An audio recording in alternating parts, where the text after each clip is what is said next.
હરે Krishna everyone, સ્વાગત છે તમારું બધાનું ઇસ્કોન મેંગલુરુ શ્રી શ્રી રાધા ગોવિંદ ટેમ્પલ નંતુર તરફથી બેચ 33મી લેવલ 1 અને અધ્યાય 18.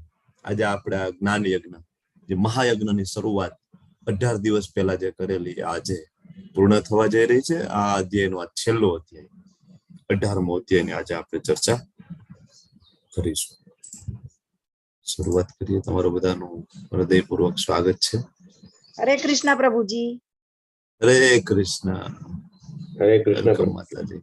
હરે કૃષ્ણ. વેલકમ.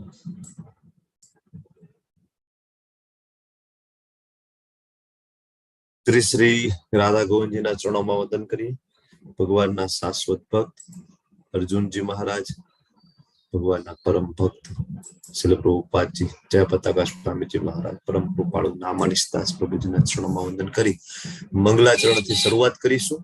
ઓમ અજ્ઞાનતિમિરાન્ધસ્ય જ્ઞાનાંજન શલાકયા ચક્ષુરુન્મિલિતં યેન તસ્મૈ શ્રી ગુરુવે શ્રી ચૈતન્ય મનોભીષ્ટં સ્થાપિतं યેન ભૂતલે સ્વયં રૂપ કદા મહ્યં દદાતિ સ્વપદાન્તિકં વંદેહં શ્રી ગુરું શ્રીયુતાપદકમલં શ્રી ગુરુ વૈષ્ણવાંશ શ્રી રૂપં સાગરજાतं સગણ રઘુનાથાન્વિतं तं સજીવં સાદ્વૈतं સાવધૂतं પરિજન સહિतं કૃષ્ણ ચૈતન્ય દેવં શ્રી રાધા કૃષ્ણ પાદાન સગણ લલિતા શ્રી વિશાખાન્વિતાંશ હે કૃષ્ણ કરુણા સિંધુ દીન બંધુ જગતપતે ગોપેશ ગોપિકા કાંત રાધા કાંત નમસ્તુતે તપ્ત કાંચન ગૌરાંગી શ્રી રાધે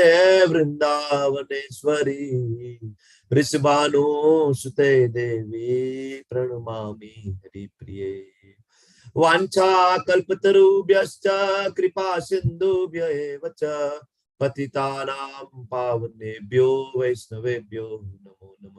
નમો ઓમ વિષ્ણુપાદાય કૃષ્ણ પૃષ્ઠાય ભૂતલે શ્રીમતે ભક્તિ વેદાંત સ્વામિન ઇતિ નામિને નમસ્તે સરસ્વતી દેવે ગૌરવાણી પ્રચારિણે નિર્વિશેષ શૂન્યવાદી પાશ્ચાત્ય દેશ તારિણે જય શ્રી કૃષ્ણ ચૈતન્ય પ્રભુ નિત્યાનંદ શ્રી અદ્વૈત ગદાધર શ્રીવાસાદિ ગૌર ભક્ત વૃંદ હરે કૃષ્ણ કૃષ્ણ કૃષ્ણ હરે હરે હરે રામ રામ રામ હરે હરે. હરે કૃષ્ણ. હરે કૃષ્ણ. હરે કૃષ્ણ. પરેશ પ્રભુ, નયા માતાજી, હરે ગાયત્રી કૃષ્ણ. માતાજી, ગીતા સતવારાજી, હીર પટેલજી, સોની દૃશ્યાજી, અમરીશ પ્રભુ, વેલકમ પ્રભુ, સો મચ ફોર જોઈનિંગ. બાપુ શ્રી અમરસિંહજી, ભાવના પટેલજી, દક્ષા પંચાલજી, દર્શના ભટ્ટજી, ગાયત્રી મેવાડાજી, મીમાંસા પાઠકજી અને યસ જયેશ ડોડિયાજી. તો તમારું બધાનું હરે હું કૃષ્ણ હૃદયપૂર્વક પ્રભુજી. સ્વાગત કરું છું. હરે કૃષ્ણ. તો આજે આ ભગવદ ગીતાનો છેલ્લો અધ્યાય અને સૌથી મોટો અધ્યાય છે. તમને ખબર છે 78 શ્લોકા છે. આના પછી બીજો અધ્યાય સૌથી મોટો, બરાબર. તો આખી ભગવદ ગીતામાં સૌથી વધારે શ્લોકો 18મા અધ્યાયમાં છે. શરૂઆત કરીશું. હવે આમ જોઈએ તો આ કન્ક્લુડિંગ ચેપ્ટર કહેવાય. જેવી રીતે બીજો અધ્યાય હતો ને ગીતાનો સાર, એવી રીતના પણ આ જે છેલ્લો અધ્યાય છે આની અંદર પણ હવે બધું આવશે થોડું થોડું. કારણ કે આમ જોઈએ તો ભગવદ ગીતા છે એ 17મા અધ્યાયમાં પૂર્ણ થઈ જાય છે. 17મા અધ્યાયમાં પૂર્ણ થઈ જાય છે. પણ હજી અર્જુન છે એ પ્રશ્ન પૂછશે થોડા, અને ફરીથી 18મો અધ્યાય અને બાકી 18મા અધ્યાયમાં મોટા ભાગનું રિવિઝન, બરાબર, કન્ક્લુડિંગ. ભગવાન ફાઇનલ કન્ક્લુઝન છે એ આ અધ્યાયમાં આપવાના છે. હવે અર્જુન પહેલા શ્લોકની અંદર કહે છે, હે મહાબાહુ, હું સંન્યાસ નો ઉદ્દેશ્ય જાણવા ઈચ્છું છું. હે કેસી નિષુદન, હે ઋષિકેશ, હું ત્યાગમય જીવન એટલે કે સંન્યાસ આશ્રમ વિશે પણ જાણવા ઈચ્છું છું.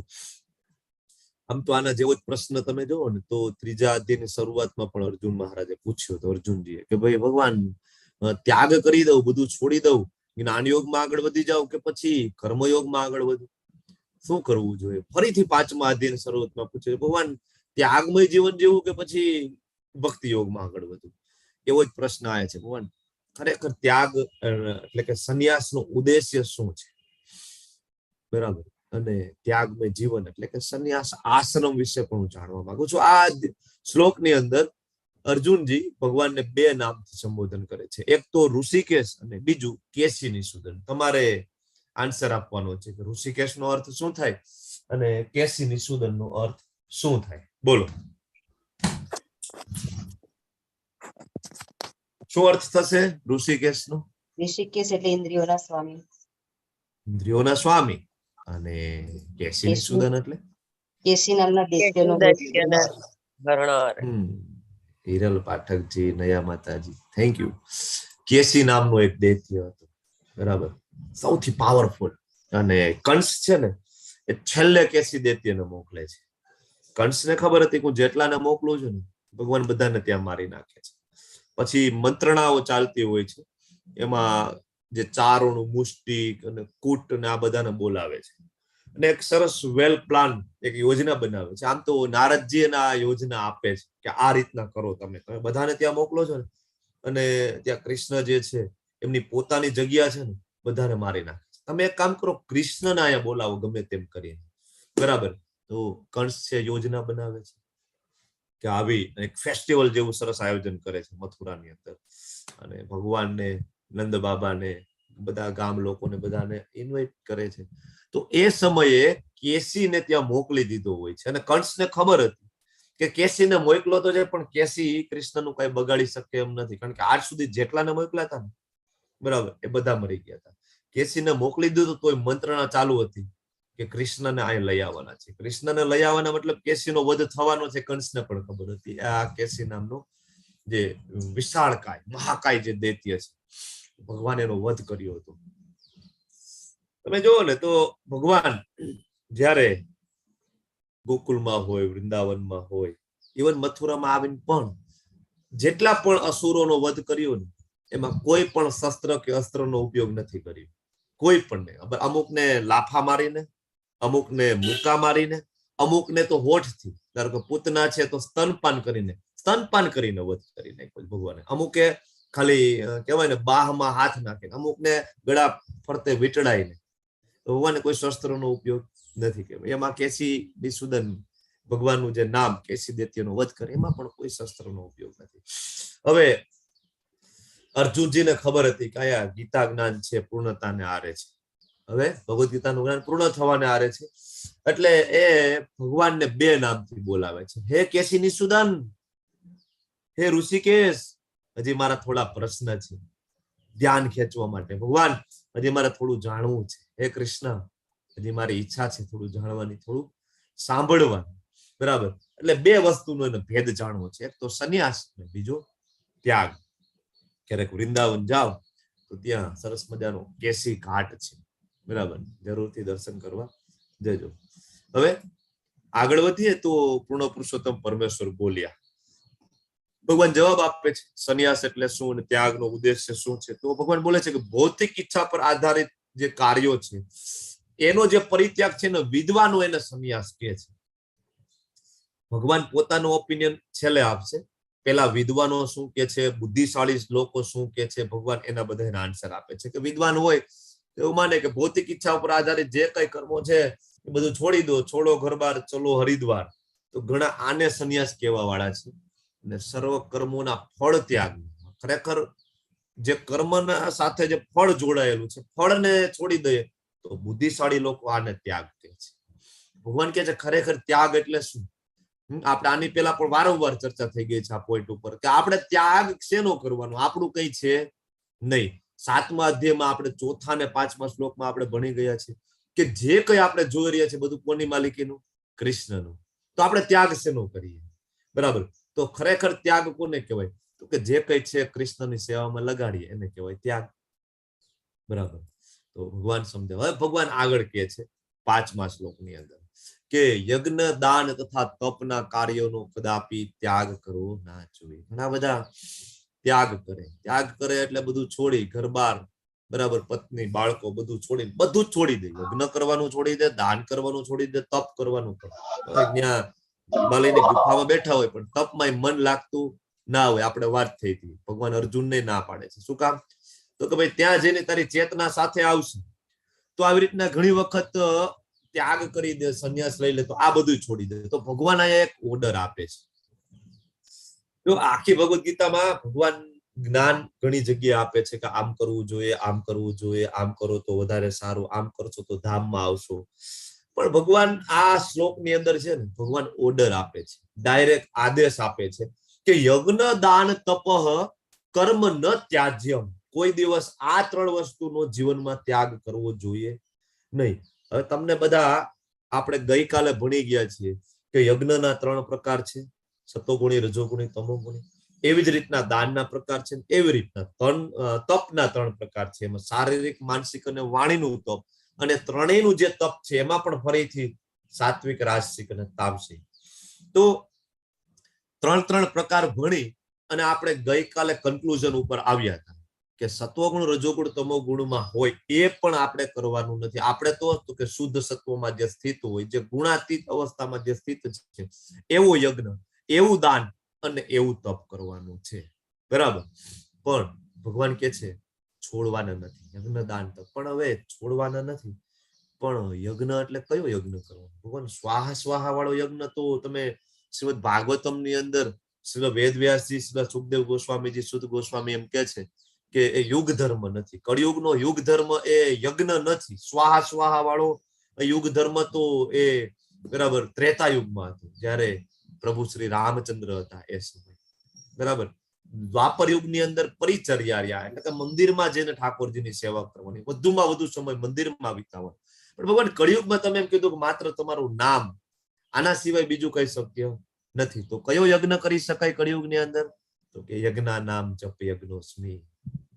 આપણે બધા સાથે મળીને કરીએ છીએ. સવારે તમે બધા જપમાં આવો સેશનમાં, તો કેટલા બધા 200, 250, 300 પાર્ટિસિપન્ટ બેઠા હોય વિડીયો ઓન રાખીને, ને બધા તલ્લીન થઈને હરે કૃષ્ણ, કૃષ્ણ કૃષ્ણ હરે હરે, હરે રામ, રામ રામ હરે હરે જપ કરતા હોય. અને ખરેખર આ યજ્ઞ છે ને એ અઘરો છે. બાકી હમણાં એમ કે નવચંડી યજ્ઞ કરવો છે, બરાબર, હમણાં બ્રાહ્મણોને કહી દઈએ, રસોઈયાને કહી દઈએ, જગ્યા રાખી લઈએ, બ્રાહ્મણો આવે, વેદ મંત્ર બોલે, આપણે થોડી વાર અડધી કલાક, 2 કલાક બેસી જાય, આ યજ્ઞ પૂરો થઈ ગયો. આવા યજ્ઞ આપણે જીવનમાં કેટલી વાર કરી શકીએ? કેટલી વાર કરી શકીએ? 2 વાર, 3 વાર, 4 વાર, કદાચ બહુ સંપત્તિ હોય તો 5 વાર. આનાથી વધારે આ યજ્ઞ ના કરી શકાય. તો કયો એવો યજ્ઞ છે જે પ્રેક્ટિકલ છે કળિયુગની અંદર, કે રોજ થાય, દરેક ક્ષણે થાય? અને ઓલો સ્વાહા સ્વાહા વાળો યજ્ઞમાં તો રૂપિયા જોઈએ, ખૂબ પૈસા જોઈએ, બરાબર, અને બહુ બધી એની બરાબર ડિમાન્ડિંગ છે સ્વાહા સ્વાહા વાળો યજ્ઞ. આપણે જોયું હતું ને, પવિત્ર બ્રાહ્મણ હોય, સાધના હોય, પવિત્ર જગ્યા, સમિધ પવિત્ર, બધું પવિત્ર. તો શું કરવાનું? તો કે એક જ એવો યજ્ઞ છે કે જે કળિયુગમાં પ્રેક્ટિકલ છે, એ ભગવાનના પવિત્ર નામનો જપ છે. તો આપણે આ યજ્ઞ કરવો જોઈએ. ભગવાનની પ્રસન્નતા માટે આપણે દાન કરવું જોઈએ કૃષ્ણ ભાવના મતમાં, અને ભગવાને જે કીધા છે એવા તપ કરવા જોઈએ. આપણે એકાદશી કરવી જોઈએ, નહીં કે આપણે કોઈ ગુરુ, કોઈ બાબા, અથવા તો આપણી મનગઢત પદ્ધતિઓ કાઢી લેવાની, જાતે ઉપવાસ કરવાની નહીં. ભગવાન જે તપ કે છે એ તપ કરવાનું છે, બરાબર. ભગવાન કે છે અવશ્ય કરવાના. શું કામ? તો કે ભાઈ પાવનાની મનીષીણા.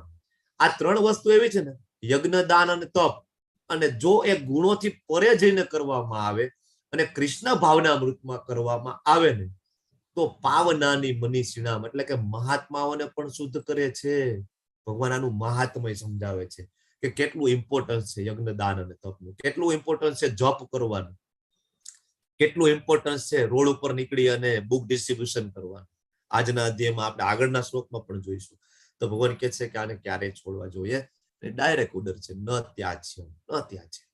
આગળ ભગવાન કહે છે કે આ બધા કાર્યો કોઈ પણ પ્રકારની આસક્તિ કે ફળની આશા રાખ્યા વગર કરવા જોઈએ. આપણે ગઈકાલે જે પ્રકાર ભણી ગયા, સત્વગુણ, રજોગુણ, તમોગુણ, બરાબર, તો એમાં રજોગુણમાં પણ નહીં, તમોગુણમાં પણ નહીં, સતોગુણમાં કરવાના, અથવા તો સતોગુણથી ઉપર જઈ અને શુદ્ધ સત્વમાં કરવાના. ફળની આસક્તિ નહીં રાખવાની અને કૃષ્ણ ભાવે અમૃતમાં કરવાના. હે પૃથા પુત્ર, આ કાર્યો કર્તવ્ય સમજીને કરવા જોઈએ.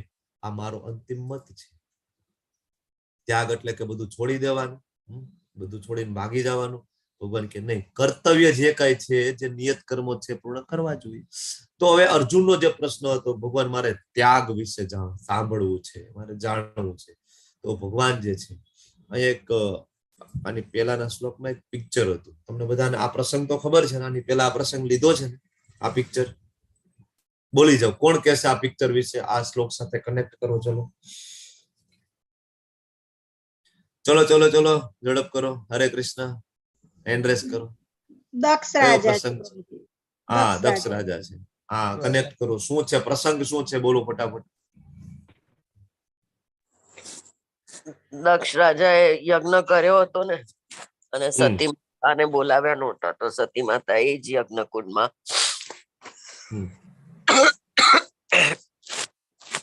તમારી તબિયત બહુ ખરાબ લાગે છે માતાજી.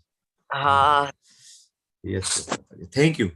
તો તમને બધાને આ પ્રસંગ ખબર છે, તમે બધાએ બરાબર જોયું હશે. સિરિયલોમાં પણ મોટા ભાગે આ પ્રસંગ બતાવતા હોય છે. સતી માતાને બોલાવે છે, સતી માતાને નથી બોલાવતા, આમ તો ઉપરવટ થઈને જાય છે માતા.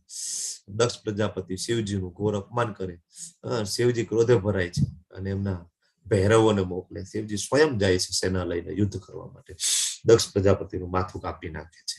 પણ એ માથું કાપી નાખે છે ને પછી પણ શિવજી છે ને એમને ફરીથી બકરાનું માથું આપે છે.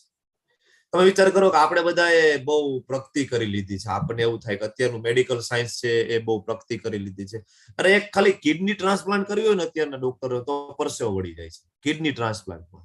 હાર્ટ ટ્રાન્સપ્લાન્ટ તો આપણે બહુ મોટી વસ્તુ માનીએ છીએ. હાર્ટનું ટ્રાન્સપ્લાન્ટ, જેવા તેવા માણસો, જેવા તેવા ડોક્ટરો, જેવી તેવી હોસ્પિટલમાં તો એ શક્ય પણ નથી. બરાબર, તમે વિચાર કરો કે એ સમય હેડ ટ્રાન્સપ્લાન્ટ થતું હતું, કમ્પ્લીટલી આખું માથું ટ્રાન્સપ્લાન્ટ થતું હતું. અને એવું નહીં કે માથું ટ્રાન્સપ્લાન્ટ કરી નાખીને બકરાનું માથું ફિટ કરી દઈએ તો પછી બુદ્ધિ બકરા જેવી થઈ જાય. ના, બુદ્ધિ તો પાછી દક્ષ પ્રજાપતિની જે હતી એ જ, અને સ્મરણ શક્તિ પણ હતી એ જ.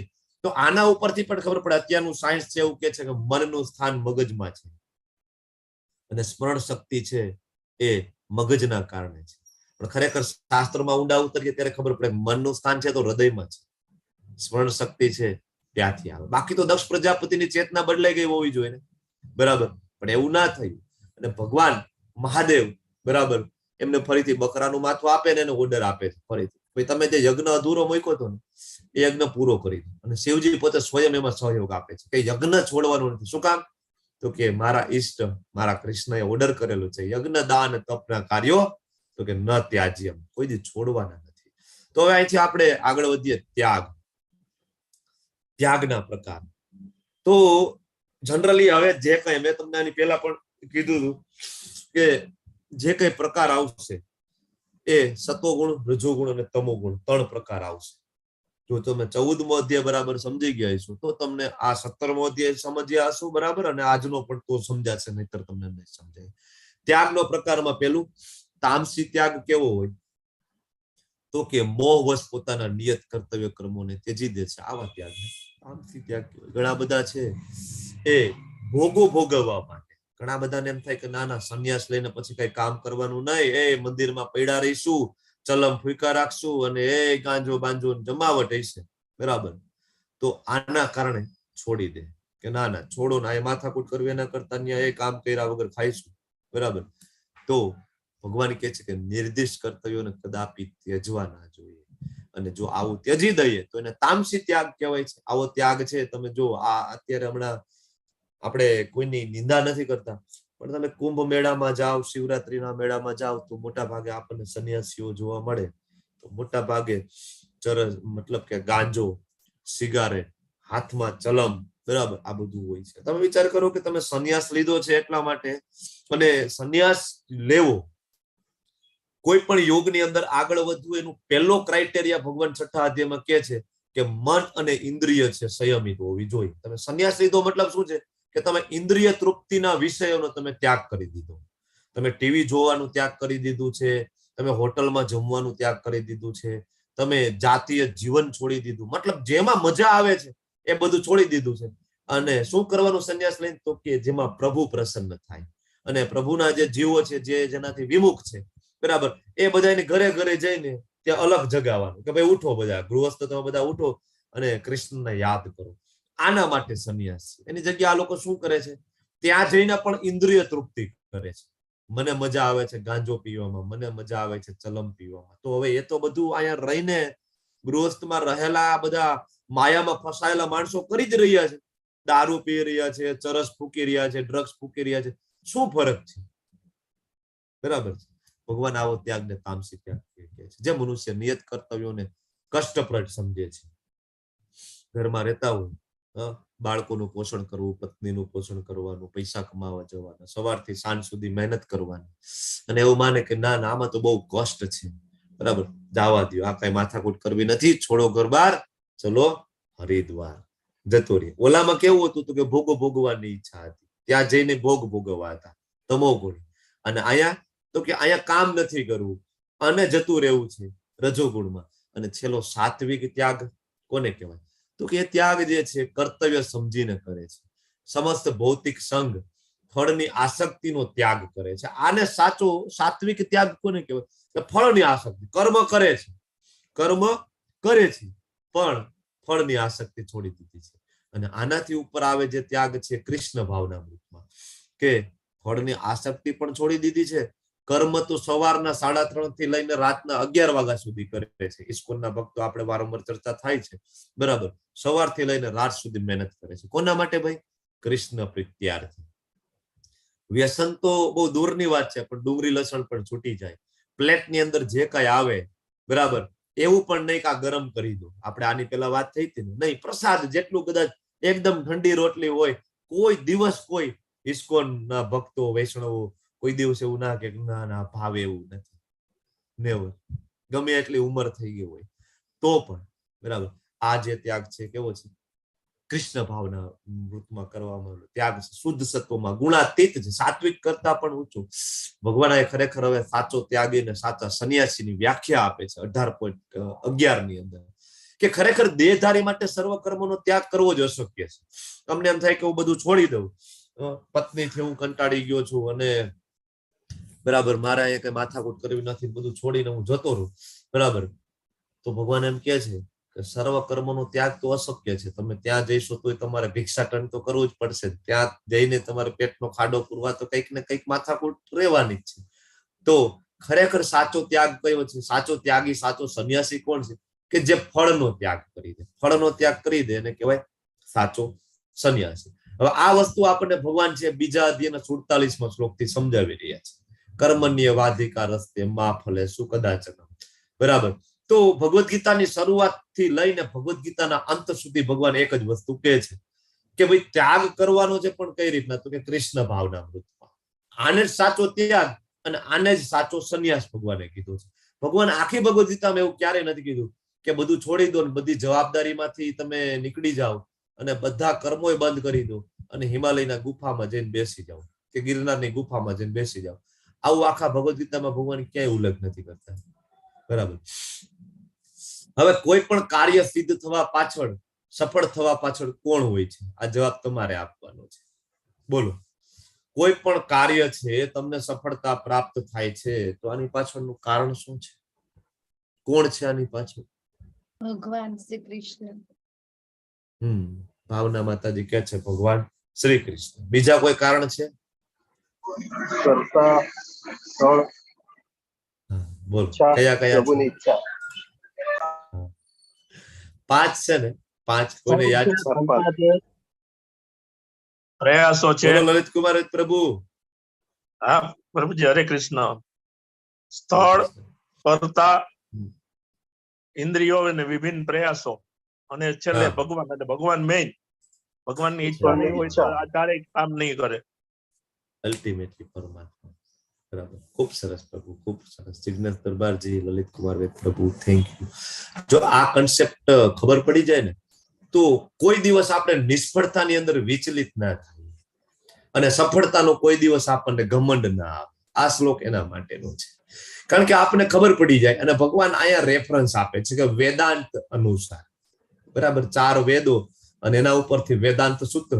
અને વેદાંત સૂત્ર અનુસાર ભગવાન એમ કહે છે કે કર્મની સિદ્ધિ માટેના 5 કારણ હોય.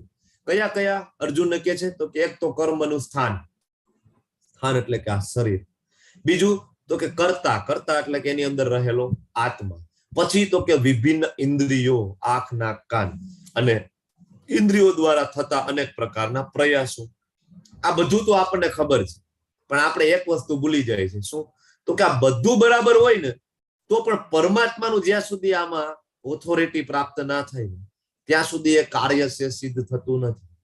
એટલે ઘણી વખત એવું બને કે એક્ઝામની અંદર બે બાળકો છે, સમાન રીતના આપને હોશિયાર લાગે, સમાન રીતના એટેન્ડન્સ સારી હોય, સમાન રીતે બરાબર એકદમ એનું જે સ્ટડી છે સારું હોય, પણ જયારે રિઝલ્ટ આપણે જોઈએ તો બે ની અંદર ઘણી વખત જમીન આસમાનનો તફાવત જોવા મળે. આવું બને છે. વાય? કારણ કે કર્મના સિદ્ધાંતો લાગુ પડે અને કર્મના સિદ્ધાંતોના કારણે માયાદેવી છે સેન્કશન કરે. માયાદેવી છે પરમિશન કોની લે છે? તો કે પરમાત્માની. તો કોઈ પણ કર્મની સિદ્ધિ થવા માટે અલ્ટિમેટ ઓથોરિટી છે પરમાત્માની છે. પણ આપણને એમ થાય કે હું તો બહુ હોશિયાર છું, હું તો બહુ બુદ્ધિશાળી છું, એટલે મારું બધું કામ બહુ સફળતાથી થઈ જાય છે. મને પૈસા મળી ગયા, મને જોબ મળી ગઈ, હું ડોક્ટર બની ગયો, હું સેટલ થઈ ગયો, હું એન્જિનિયર બની ગયો. નહીં, તમારી મહેનત બરાબર છે, પણ અલ્ટિમેટ જ્યાં સુધી એમાં કૃષ્ણનું ઇન્વોલ્વમેન્ટ ના થાય ને તો શક્ય જ નથી કે તમને એની અંદર સફળતા પ્રાપ્ત થાય. બરાબર? પોસિબલ જ નથી. તો આ જે 5 કારણો છે એ આપણે હંમેશા યાદ રાખવા જોઈએ. ખાસ તો 5મું કારણ છે યાદ રાખવું જોઈએ. માટે જે મનુષ્ય 5 કારણોનો વિચાર કર્યા વિના પોતાની જાતને એકમાત્ર કર્તા માને છે, બરાબર, તો ભગવાન કહે છે કે નિસંદેહ બુદ્ધિમાન નથી, વસ્તુઓને યથાર્થ રૂપે જોઈ શકતો નથી. કારણ કે એવું માને કે હું જ બધું કરું છું.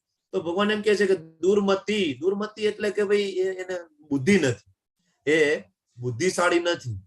મેં કર્યું, હું જ કરું છું, હું જ કરું. તો આપણે ઓલી વાત થઈ હતી ગાડા નીચેના કૂતરા જેવી વાત છે. ગાડા નીચે કૂતરું ચાલતું હોય તો થોડું ઊંચું ચાલે, મેં વજન ઉપાડ્યો છે, આપણે ચર્ચા કરતા હોય ને. તો આપણે ખરેખર આપણે બધા આ સ્થિતિમાં અત્યારે જીવી રહ્યા છીએ. તમને ને મને, આપણને બધાને એવું છે કે હું બધું કરી રહ્યો છું અને મારા પ્રયાસોના કારણે જ મને આ બધું પ્રાપ્ત થાય છે. જે કઈ ધન પ્રાપ્ત થાય, સંપત્તિ પ્રાપ્ત થાય, નહીં, પ્રયાસો કરવા વાળા, મહેનત કરવા વાળા બહુ બધા માણસો છે. આપણા કરતા વધારે મહેનત છે ને એ રોડ ખોદવા વાળા ઓલા જે મજૂરો હોય ને, સૌથી વધારે મહેનત એ કરતા હોય. બરાબર છે? અને સૌથી ઓછી મહેનત છે મોટી મોટી કંપનીના સીઈઓ હોય ને, એ ખાલી ફોન થી એનો બિઝનેસ ચાલતો હોય, એક ફોન થી કરોડો રૂપિયાનો પ્રોફિટ થતો હોય છે. કોણ આ બધું સેન્કશન કરી રહ્યું છે? અલ્ટિમેટલી પરમાત્માનું એપ્રુવલ આવે તો જ આ બધી વસ્તુ શક્ય બને. હવે આપણે આ ત્યાગનો પ્રકાર જોયો, આપણે સંન્યાસીની વ્યાખ્યા જોઈ, સાચો ત્યાગ કોને કહેવાય એ આપણે જોયું. હવે ભગવાન આ જ્ઞાનના પ્રકાર આપે છે કે ખરેખર જ્ઞાન કોને કહેવાય. અસંખ્ય રૂપોમાં વિભક્ત થયેલા સર્વ જીવોમાં એક અવિભક્ત આધ્યાત્મિક પ્રકૃતિ અલગ અલગ છે. 84 લાખ યોનિઓ છે, પણ તમે બધાની અંદર એક અવિભક્ત આધ્યાત્મિક પ્રકૃતિ એટલે શું? તો કે પરમાત્મા.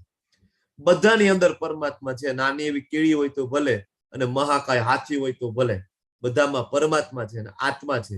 આ બધાની અંદર અવિભક્ત આધ્યાત્મિક પ્રકૃતિને જોઈ તો આવું જ્ઞાન હોય એને કેવું કહેવાય? સાત્વિક.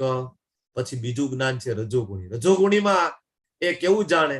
તો કે બધા જુદા જુદા છે. એનું જ્ઞાન કેવું છે? શરીર લેવલ, કે આ કૂતરો છે, આ માછલી છે, આ કીડી છે, આ છે સ્ત્રી છે અને હું છું પુરુષ છું. આત્મા જેવું તો કે ના, આત્માનો કોઈ કન્સેપ્ટ મારું ક્લિયર નથી, આત્મામાં મને વિશ્વાસ નથી. તો આવું જે જ્ઞાન છે કેવું જ્ઞાન છે? રજોગુણી. અને છેલ્લે જે તમોગુણી જ્ઞાન છે કેવું છે? તો કે તામસી જ્ઞાનની અંદર મનુષ્ય એ જ્ઞાન દ્વારા એવા તુચ્છ કાર્યો કરે. એવા તુચ્છ કાર્ય એટલે કે કોઈ પણ પ્રકારના ખરાબમાં ખરાબ કાર્યો કરે અને પાછું એ કાર્યને કેવું માને? તો કે સર્વે સર્વા માને. ને પાછું સત્ય જાણ્યા વગર, સત્ય જાણે નહીં કે આ કર્મનું, આ જ્ઞાનના કારણે હું જે કર્મ કરું છું એનું ફળ મારે ભોગવવું પડશે.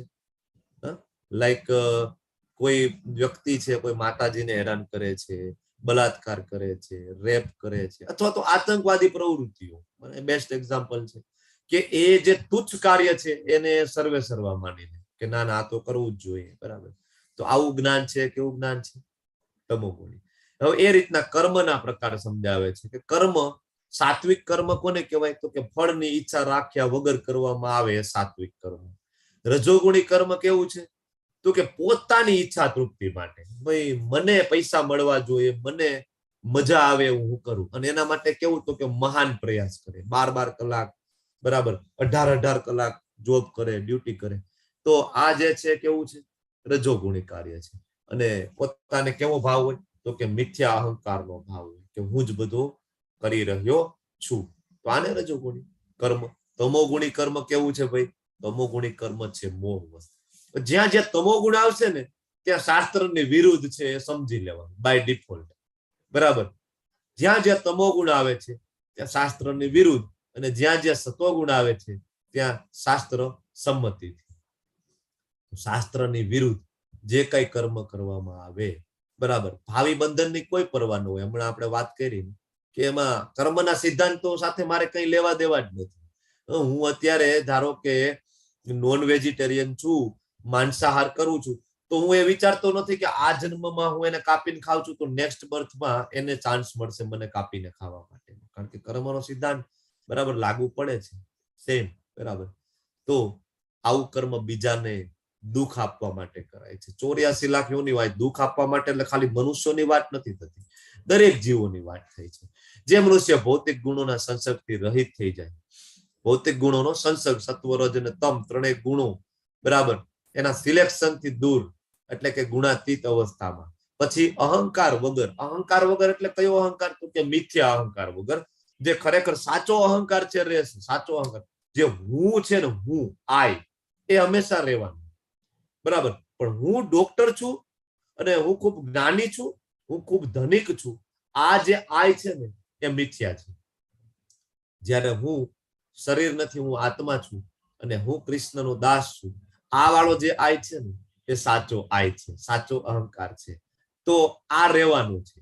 તો મિથ્યા અહંકાર વગર ધૈર્ય તથા ઉત્સાહપૂર્વક પોતાના કર્મ કરે છે અને સફળતા કે નિષ્ફળતામાં અવિચલિત રહે છે. સાત્વિક કર્તા કહેવાય. ભગવાન એક કર્તાની વ્યાખ્યા આપી રહ્યા છે. જો આ બધું શું કામ જાણવાનું છે? આની પહેલા પણ આપણે અન્ન વિશે ભણી ગયા, યજ્ઞ, દાન. તો અહીંયા ભગવાન કર્તા વિશે કહે છે. કર્મ શું કામ કોઈ જે કર્મ છે સફળ થાય ને, આ બધું જાણીએ ને તો આપણને ખબર પડે કે આપણે ક્યાં છીએ, આપણે કેવા કરતા છીએ, આપણું કર્મ છે કયા ગુણમાં થઈ રહ્યું છે. જેમ જેમ જેમ જેમ જેમ જેમ તમે લેવલ 1 રિપીટ કરતા જશો, લેવલ 2 રિપીટ કરતા જશો, જેમ જેમ ભગવદ ગીતાના બધા શ્લોકો તમને યાદ રહેતા થશે ને, પછી તમે કામ કરશો, કોઈ પણ કાર્ય કરશો ને, એટલે મગજમાં પહેલા લાઈટ થશે કે સાલું આ સતોગુણમાં છે, રજોગુણમાં છે, તમોગુણમાં છે. અચ્છા, તમોગુણમાં છે તો આ તો કરવું જ ના જોઈએ, બરાબર. કદાચ ભલે એમાંથી મને મજા આવતી હોય, એનું ફળથી મને ક્ષણિક આનંદ પ્રાપ્ત થતો હોય, પણ આ મારે ના કરવું જોઈએ, બરાબર. આપણે આપણી જાતને આત્મનિરીક્ષણ કરી શકીએ, ઇન્સ્પાયર કરી શકીએ, ના આવું ના કરવું જોઈએ. જેમ જેમ આપણને ખબર પડતી જાય તો આપણે સાત્વિક કરતા બનતા જાય, અને સાત્વિક કરતા બનીને આપણે છેલ્લે શુદ્ધ સત્વમાં સ્થિત થાય. તો સાત્વિક કરતા વિશે જોયું, જેમાં ફળની આસક્તિ નથી. રજોગુણીમાં તો કે ફળની ખૂબ જ આસક્તિ છે, ફળો ભોગવવાની પોતાની ઈચ્છા છે, ખૂબ જ લોભી છે, બીજાની ઈર્ષા કરે. અત્યારે 99% જે કઈ માણસો છે ને એ આ રજોગુણી કરતાની અંદર આવે. બધાને પોતાના ફળનો લોભ છે કે હું કમાઉં છું એટલે એ પૈસા તો મારા છે, એના ઉપર કૃષ્ણનો કોઈ હક નથી. કૃષ્ણનો અથવા તો દાન કરે તો પણ કેવી ભાવનાથી દાન કરે કે ના ના હું મોટો દાનવીર છું, હું દાન કરું છું, હું કરું છું. જ્યારે ભગવદ ગીતા વાંચીએ, સમજીએ તો ખબર પડે કે એક્ઝેક્ટલી એ બધું કૃષ્ણનું છે. આપણે બધા ચોર છીએ, આપણે કૃષ્ણની સંપત્તિ વાપરીએ છીએ, આપણે એની સંપત્તિ લઈ લીધી છે, વાપરીએ છીએ, ભોગ ભોગવીએ છીએ. પણ આપણે તો કૃષ્ણને થેન્ક યુ કહેવાની જગ્યાએ આપણે તો એનું પોતાનું એને આપીએ છીએ અને આપણે આપણા ઉપર ગર્વ કરીએ છીએ, ના ના હું મોટો દાની છું. આ તો એવું છે, કોક પાસે પૈસા વ્યાજે લીધા છે અને વ્યાજવાળા પૈસા દેવા જાય ત્યારે પણ આમ છાતી ફૂલાવીને જાય છે, જો આપી દીધા ને પૈસા પાછા, હું મોટો દાની છું. અરે ભાઈ, વ્યાજે લીધેલા હતા, તને આપેલા છે, કૃષ્ણએ આપેલા છે, બરાબર. તો લોભી અત્યારે મોટા ભાગે આ ટાઈપના જોવા મળે. ઈર્ષા કરનારો, અપવિત્ર હોય, સુખ દુઃખમાં તરત વિચલિત થઈ જાય. પ્રોફિટ થાય તો ખૂબ જ આનંદ, ચીલ, મજા કરે. અને ધારો કે લોસ ગયો તો બરાબર શોધવા માંડે કઈ દવા છે એ વધારે અસરકારક છે, ઘઉંમાં નાખવાની કે કપાસમાં છાંટવાની, કઈ દવા હું પી જાઉં તો જલ્દી મારું મૃત્યુ થાય, બરાબર. નિષ્ફળતા થાય એટલે તરત જ, બરાબર, કયો ઊંચો પુલ છે કે જ્યાંથી દુબાકો લગાવી શકાય એમ છે. ભગવદ્ ગીતા વાંચીએ ધીમે ધીમે ધીમે તો આપણને ખબર પડે.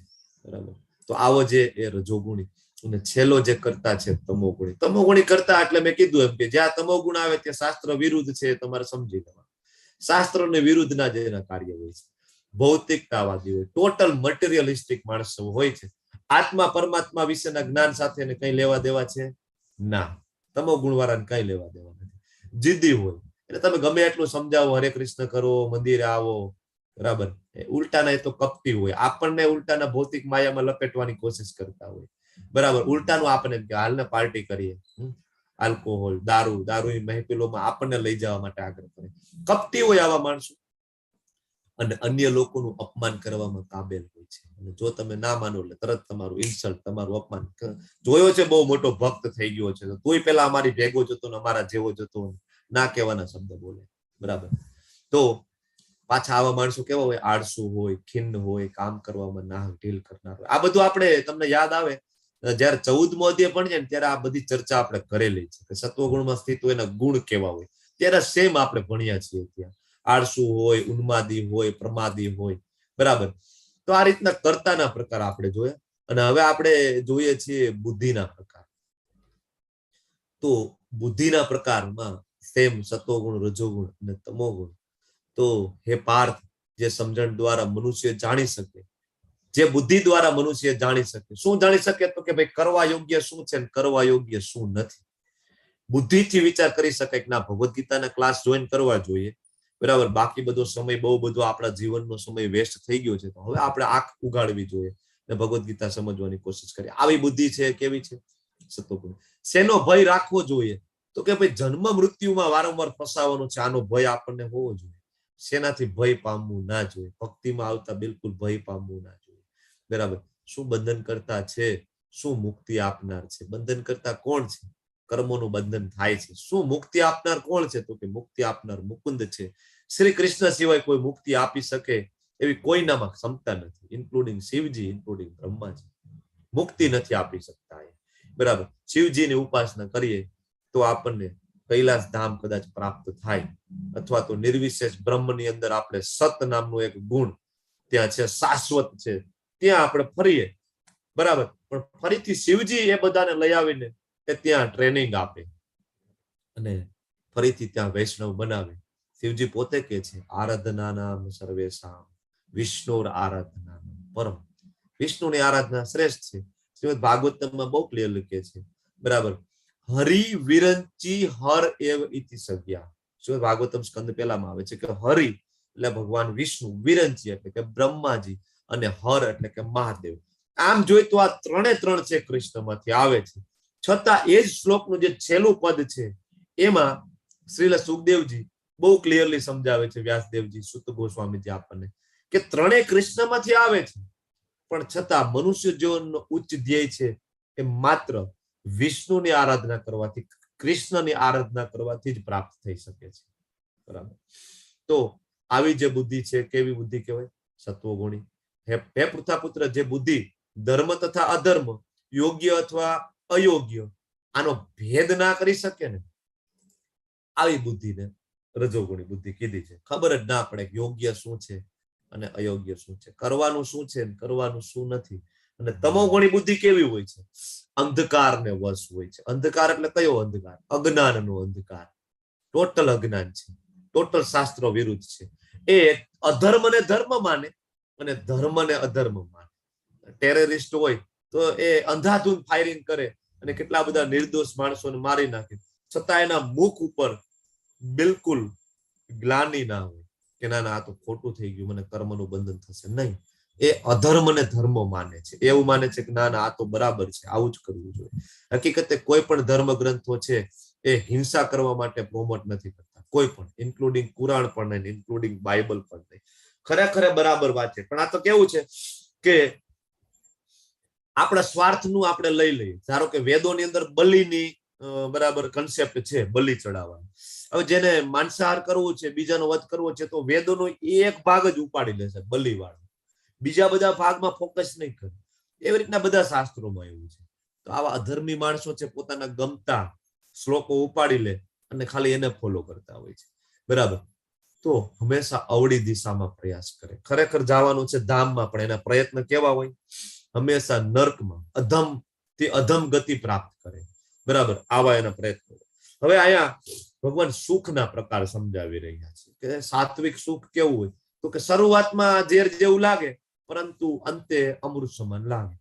ધારો કે નાના બાળક હોય તો એને મોટા કરવા, ઉછેરવા, એ બધા માતાજીઓ છે, બધાને ખબર હશે કે કેટલી બધી એમાં તકલીફ પડે. નાનું બાળક બરાબર શરૂઆતમાં તો રાત જાગે. બાળકના શેડ્યુલ એવા હોય, દિવસે સુઈ જાય અને આખી રાત જાગે. બરાબર, તો એની માં હોય એને રાત્રે એની સાથે જાગવું પડે. માં છે ભીનામાં સુઈ જાય અને કોરામાં બાળકને સુડાવે. તો બહુ બધી મુશ્કેલીઓ હોય છે બાળકને ઉછેરવામાં. પણ જેમ જેમ બાળક મોટું થાય, બરાબર ભક્ત બને, પછી આપણે કેટલો આનંદ થાય કે ના ના મારું બાળક મોટું થઈ ગયું, એજ્યુકેટેડ થઈ ગયું, બરાબર સમજવા માંડ્યું. આવું સુખ છે શરૂઆતમાં ઝેર જેવું લાગે, પણ છેલ્લે અમૃત સમાન લાગે છે. બરાબર, પણ ભગવાન કહે છે કે આનાથી પણ ઉપર જે છે એ શુદ્ધ સત્વમાં સ્થિત થયેલું સુખ એવું છે કે શરૂઆતમાં મંગલા આરતીમાં ઉઠવું હોય ને તો ઝેર જેવું લાગે. શરૂઆતમાં 16 માળા કરી હોય ને ઝેર જેવી લાગે. થાય નહીં, ગમે એમ કરો ને. બીજી બધી વસ્તુ માટે સમય લીકને, માળા કરવા માટે ના સમય લીકને. જીમ જવા માટે સવારે 4 વાગે ઉઠાઈ જશે, પણ મંગલા આરતી માટે સવારે 4:30 વાગે નહીં ઉઠાય આપણાથી. બરાબર, તો એ જે સુખ છે એ શુદ્ધ સત્વમાં છે. બરાબર, શુદ્ધ સત્વમાં છે. શરૂઆતમાં તો એ ઝેર કરતા ખરાબ લાગે. ઓહો, આખી દુનિયા સૂતી હોય સવારે, અને એમાં શિયાળામાં આખી દુનિયા સૂતી હોય, 3:45 વાગે ઉઠવાનું અને સ્નાન કરવાનું. આપણને એમ થાય કે ઓહો, ખૂબ અઘરું લાગે. જેમ જેમ જેમ જેમ જેમ જેમ આગળ વધતા જાય ને, પછી એમ થાય કે ના ના, આના જેવું સુખ તો બીજું કઈ છે નહીં. એક દિવસ મંગલા આરતી ના થઈ હોય ને તો ભક્ત છે પોતાના શરીરને પનિશમેન્ટ આપે. શું કરે? બપોરે જમે જ નહીં. ધારો કે કોઈ પણ સંજોગવશાત ઉઠવાનું ચૂકાઈ ગયું છે તો એ બપોરે ઉપવાસ, કારણ કે શરીરને શું હતું ને, શરીરને પનિશમેન્ટ આપે છે. આપે બધા ભક્તો જનરલી આવું કરતા હોય. પછી એ દિવસે જમવાનું બંધ, સીધું સાંજે. બીજી વખતે ખબર પડે ભોજન ના મળે ને, સવારનો નાસ્તો ના મળે, બપોરનું ભોજન ના મળે, એટલે બીજી વખતે ઓટોમેટિક મંગલા આરતીમાં ઉઠાઈ જાય. બરાબર, તો આવું જે સુખ છે આત્મ સાક્ષાત્કાર જાગૃત કરનારું હોય તો સાત્વિક સુખ કહેવાય છે. બીજું સુખ છે રજોગુણી છે. રજોગુણી સુખ કેવું છે? તો કે વિષયોના સંસર્ગથી ઉત્પન્ન થાય મજા. સ્ત્રી પુરુષના સંબંધો, અત્યારના છોકરા છોકરીઓના સંબંધો છે, શરૂઆતમાં અમૃત જેવા લાગે. હજી એંગેજમેન્ટ થયું હોય અથવા નવા નવા રિલેશનશીપમાં આવ્યા હોય, બરાબર, આખી રાત વોટ્સએપ, આખી રાત વિડીયો કોલ, ફેસબુક, ઇન્સ્ટાગ્રામ, કઈ ને કઈ ચાલુ ને ચાલુ હોય. બરાબર, જેવા લગ્ન થાય, મેરેજ થાય, થોડોક ટાઈમ થાય તો જે આખી રાત જે વાતો થતી હતી એ પછી એવું બને કે આખા દિવસમાં 1 કલાક પણ શાંતિથી બેસીને વાતો ના થઈ. ક્યાં ભાઈ, ટોપિક તો બધા એ જ ટોપિક હતા. ટોપિક બધા કઈ ગયા? પૂરા થઈ ગયા વાતો કરવાના ટોપિક. ધીમે ધીમે એવું થાય કે એકાબીજા ઉપર હાવી થઈ જાય. અત્યારના રિલેશનશીપમાં બહુ જોવા મળે, હાવી થઈ જાય. હું તને કહું એને જ તારે મેસેજ કરવાનો, હું તને કહું એને જ તારે કોલ કરવાનો. આવું થાય ને, સ્ત્રીને એવું લાગે જાણે કે હું જેલમાં પુરાઈ ગઈ લગ્ન કરી. બરાબર, તો આવા જે સુખ છે એ કેવા છે? શરૂઆતમાં સારા લાગે, છેલ્લે કેવા લાગે? ઝેર જેવા લાગે. બરાબર, એટલા માટે અર્જુન છે ને એ ભગવાનને વારંવાર એક જ વસ્તુ માગે છે. શું? તો કે ભગવાન તમે મને છે ને મારું શ્રેય આપો, પ્રેય નહીં. પ્રેય મને ખબર છે ટૂંકા ગાળાનો ફાયદો, પણ ભગવાન તમે મને લાંબા ગાળાનો ફાયદો આપો. અર્જુન પૂછે છે, માગે છે વારંવાર. હવે જે તમોગુણી સુખ કેવું છે? તો કે શરૂઆતથી અંત સુધી ઝેર જેવું જ લાગે. આલ્કોહોલ છે તો પીવામાં ઝેર જેવો જ હોય, અને પીધા પછી એ માણસના લક્ષણ હોય પશુ સમાન થઈ જાય, ક્યાંય ને ક્યાંય ગટરમાં પડ્યો હોય છે. જે પોઝિશન અને જે પ્રેસ્ટીજ, જે ખ્યાતિ મેળવવામાં આખી જિંદગી જતી રહી હોય, અને એ ખ્યાતિ ગુમાવવામાં 200 રૂપિયા 300 રૂપિયાની એક બોટલ છે પૂરતી છે. સમાજની વચ્ચે એક બોટલ છે એ પૂરતી છે કે તમારી આખી જિંદગીની બધી ખ્યાતિ છે ડૂબાડી દે. બરાબર, તો આવા જે સુખ છે કેવા સુખ છે? તમોગુણી સુખ છે. હવે અહીંયા એક સરસ મજાનો પોઈન્ટ છે, 4 વર્ણ. આની પહેલા આપણે ચાતુર્વર્ણ્યમ મયા સૃષ્ટમ વાળો આપણે શ્લોક ભણી ગયા છીએ. બરાબર, કે 4 પ્રકારના વર્ણ ભગવાન આપે છે, બ્રાહ્મણ, ક્ષત્રિય, વૈશ્ય અને શૂદ્ર. બરાબર, પણ અહીંયા ભગવાન જે આપણને કહે છે 4 વર્ણ, એ બહુ ક્લિયર કટ કે છે. ઘણા બધા ખાસ તો નીચી જાતિ, જે અત્યારે જે નીચી જાતિ આપણે જ બનાવેલી, આપણે એમ કહીએ કે નીચી જાતિ, ધારો કે દલિત છે, હરિજન છે, શૂદ્ર છે, આપણે એવું માનીએ કે નીચી જાતિ. પણ ખરેખર જન્મ મુજબ તો ભગવાને કીધું જ નથી, પણ કહેવાતા અમુક જે વિદ્વાનો હતા ને, અથવા તો બોલિવૂડ અને એ કેવાય ટીવી નો બહુ મોટો હાથ છે. ટીવી ની અંદર કોઈક બ્રાહ્મણ હોય, બ્રાહ્મણ, અને કોઈક રસ્તા સાફ કરવા વાળો, ધારો કે શૂદ્ર છે, એને અડી જાય તો શું કે રામ રામ રામ રામ રામ, શિવ શિવ શિવ શિવ શિવ, હવે મારે નાહવું પડશે, મારે સ્નાન કરવું પડશે. આવું આપણને ટીવીમાં બતાવે, અને ટીવીમાં જોઈને આપણે પણ એવું માનવા માંડ્યા કે ખરેખર જે રોડ રસ્તા સાફ કરતા હોય, જે હરિજન છે, જે દલિત છે, એ બધા શૂદ્ર છે. અરે એવું છે જ નહીં. ખરેખર આપણે આ સમજીએ 4 વર્ણ જે કૃષ્ણ જે રીતના આપણને આપીને ગયા છે, ભગવાન જે રીતના વર્ણ વ્યવસ્થા આપીને ગયા છે, એ જન્મ કર્મ મુજબ છે જ નહીં. બરાબર, એ ગુણ કર્મ વિભાગ હતી કે ગુણ અને કર્મ એ મુજબ એનો વિભાગ હતો. બરાબર, તો ખરેખર બ્રાહ્મણ કોને કહેવાય? તો ભગવાન કહે છે જેની અંદર શાંતિ પ્રિયતા હોય, આત્મસંયમ હોય, ઇન્દ્રિય ઉપરનો કંટ્રોલ હોય, જે પોતે તપસ્વી હોય, સવારમાં 3:30 વાગે ઉઠીને સાધના કરતા હોય, તપ કરતા હોય, ઉપવાસ, વ્રત, અને જેની પવિત્રતા હોય. બાહ્ય પવિત્રતા તો હોય જ, દિવસમાં 3 વખત સ્નાન કરવાનો ઉલ્લેખ છે. બરાબર, 3 વખત સ્નાન કરતું હોય. અને ઇવન આમાં ઘણા બધા બ્રાહ્મણો છે, તો તમને બધાને ખબર હશે, અત્યારે પણ ઘણા એવા બ્રાહ્મણો હોય, બરાબર, પણ બહુ જૂજ. પણ તમે જુઓ કે જે લોકો બ્રાહ્મણ છે, એની આગલી 2-3 પેઢીમાં તમે જુઓ તો એવા બ્રાહ્મણો હતા કે જે ખાલી યુરિન પાસ કરવા જાય ને તો પણ એ સ્નાન કરીને આવે, ટોયલેટ કરવા જાય તો ચોક્કસ સ્નાન કરે અને કપડા પણ ચેન્જ કરે. બરાબર, જાજરૂ જાય તો કપડા પણ ચેન્જ કરે, સ્નાન કરે.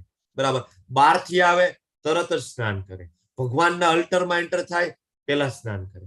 તો આખા દિવસમાં કેટલી વખત સ્નાન કરતા હતા બ્રાહ્મણ. બરાબર, અને હંમેશા કપાળ ઉપર તિલક હોય, માથે શિખા હોય, અને જનેઉ ધારણ કરેલી હોય. બરાબર, આ બધા બ્રાહ્મણ પવિત્ર. બરાબર, પછી સહિષ્ણુતા, સહન શક્તિ હોય. બ્રાહ્મણમાં સહન શક્તિ હોય. આપણે જોયું ને ગુરુ દ્રોણ દુષ્ટ ધૂમ છે, એનો જન્મ જ ગુરુ દ્રોણનો વધ કરવા માટે થયો હતો કે નહીં? છતાં પણ કેટલા સહિષ્ણુ, પોતાની ગુરુકુળમાં રાખે. આપણા જેવા હોય તો શું કરે?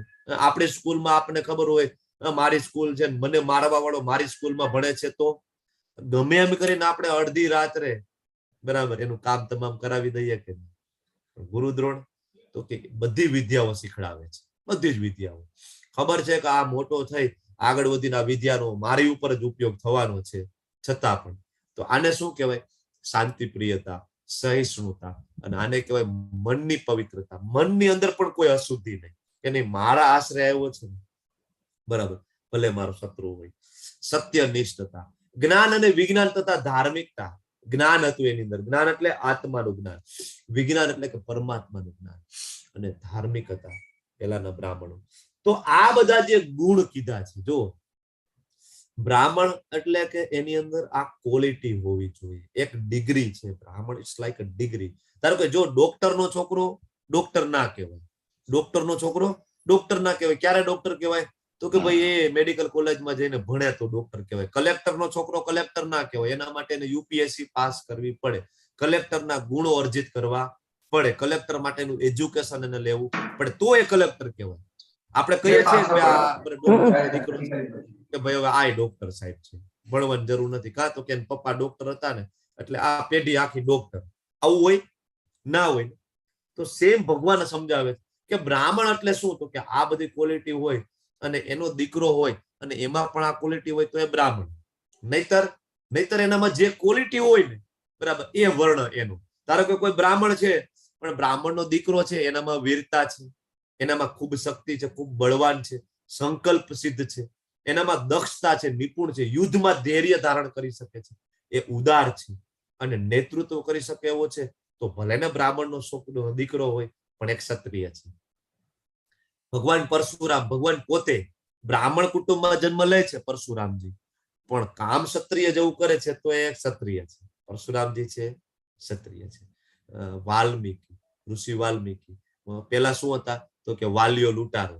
વાલિયો લૂંટારો એટલે કઈ કેટેગરી? તો કે શૂદ્ર કરતા પણ અધમ, પશુ જીવનમાં હતા. પણ એમાંથી એના ગુરુ પ્રાપ્ત થાય છે અને જ્ઞાન પ્રાપ્ત કરી અને પછી તો કે ઋષિ વાલ્મીકી ચરિત રામાયણ આપણને રામાયણ આપે છે, તો એ બ્રાહ્મણ થઈ ગયા. બરાબર, કારણ કે એને ગુણો અર્જિત કર્યા, ધાર્મિકતા, શાંતિપ્રિયતા, સહિષ્ણુતા. બરાબર, એટલે આ જે ઇસ્કોનનો જે અલ્ટિમેટ જે મોટો છે ને, ઇસ્કોનનો આખા વર્લ્ડ ની અંદર ઇસ્કોનનો આ જ મોટો છે, ઇસ્કોનનો આ ગોલ છે. શું? તો કે વર્ણ વ્યવસ્થાને ફરીથી એપ્લાય કરવી સમાજની અંદર, વર્ણ વ્યવસ્થાને પાછી એપ્લાય કરવી, અને મેક્સિમમ માણસો જે છે એને પ્રગતિશીલ એનો જે તબક્કો જે છે ભગવાન તરફ આગળ વધવાનું, એને પ્રાપ્ત કરવાનું, અને ધીમે ધીમે ધીમે ધીમે ધીમે ધીમે બધાને બ્રાહ્મણ બનાવવાનું. બ્રાહ્મણ બનાવી તો કે પછી વૈષ્ણવ બનાવવાનું. એટલે જો ઇસ્કોનના ભક્તો છે એની બ્રાહ્મણ દીક્ષા થાય ત્યારે જનેવું પણ ધારણ કરે. ઘણા બધા ભારતમાં વિરોધ કરે, જે રૂઢિચુસ્ત બ્રાહ્મણો હોય એ વિરોધ કરે કે ભાઈ જનેવું આ બધા અંગ્રેજો પેલા માંસાહાર કરતા હતા, વ્યભિચાર કરતા હતા, કેમ જનેવું ધારણ કરે છે? ઘણા બધા બ્રાહ્મણો શિલ પ્રભુપાદજીનો વિરોધ કર્યો હતો. તો અહીંયા તો ભગવાન ક્લિયરલી કહે છે કે નહીં, બ્રાહ્મણ એટલે બ્રાહ્મણ નહીં કે તમે જન્મથી રૂઢિચુસ્ત તમે બ્રાહ્મણો છો, એ બ્રાહ્મણ નહીં, ગુણ કર્મ વિભાગ છે.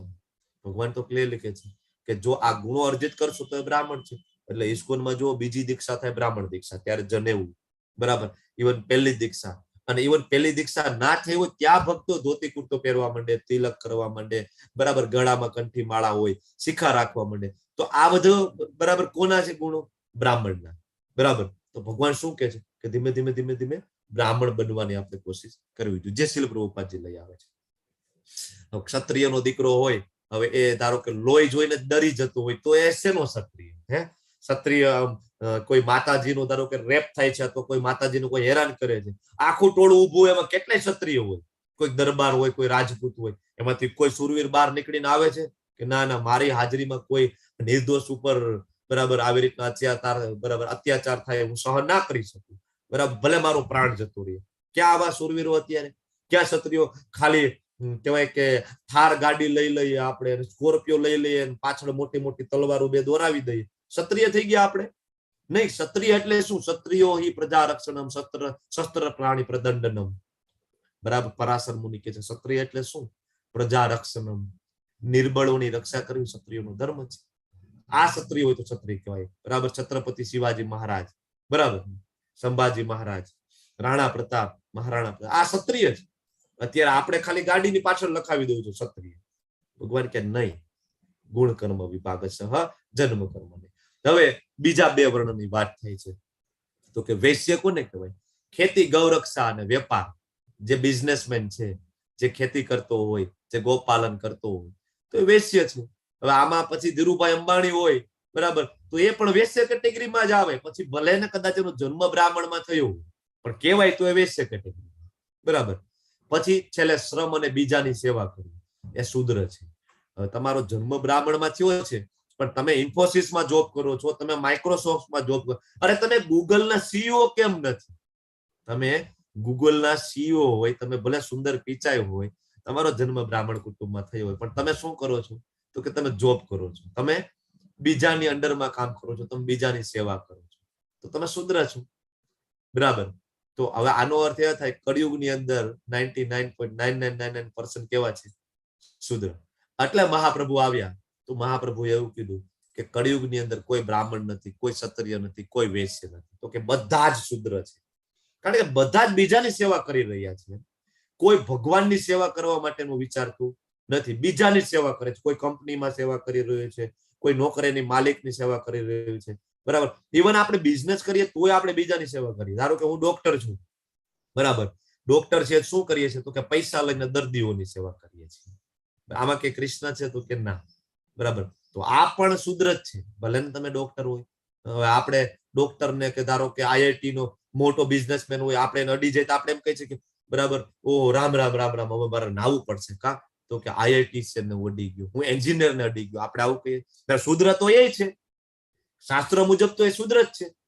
આપણે તો હરિજનને અડી લઈએ, પછી ભલે હરિજન પવિત્ર હોય, શુદ્ધ હોય, બરાબર, સાત્વિક જીવન જીવતા ઘણા બધા હોય છે.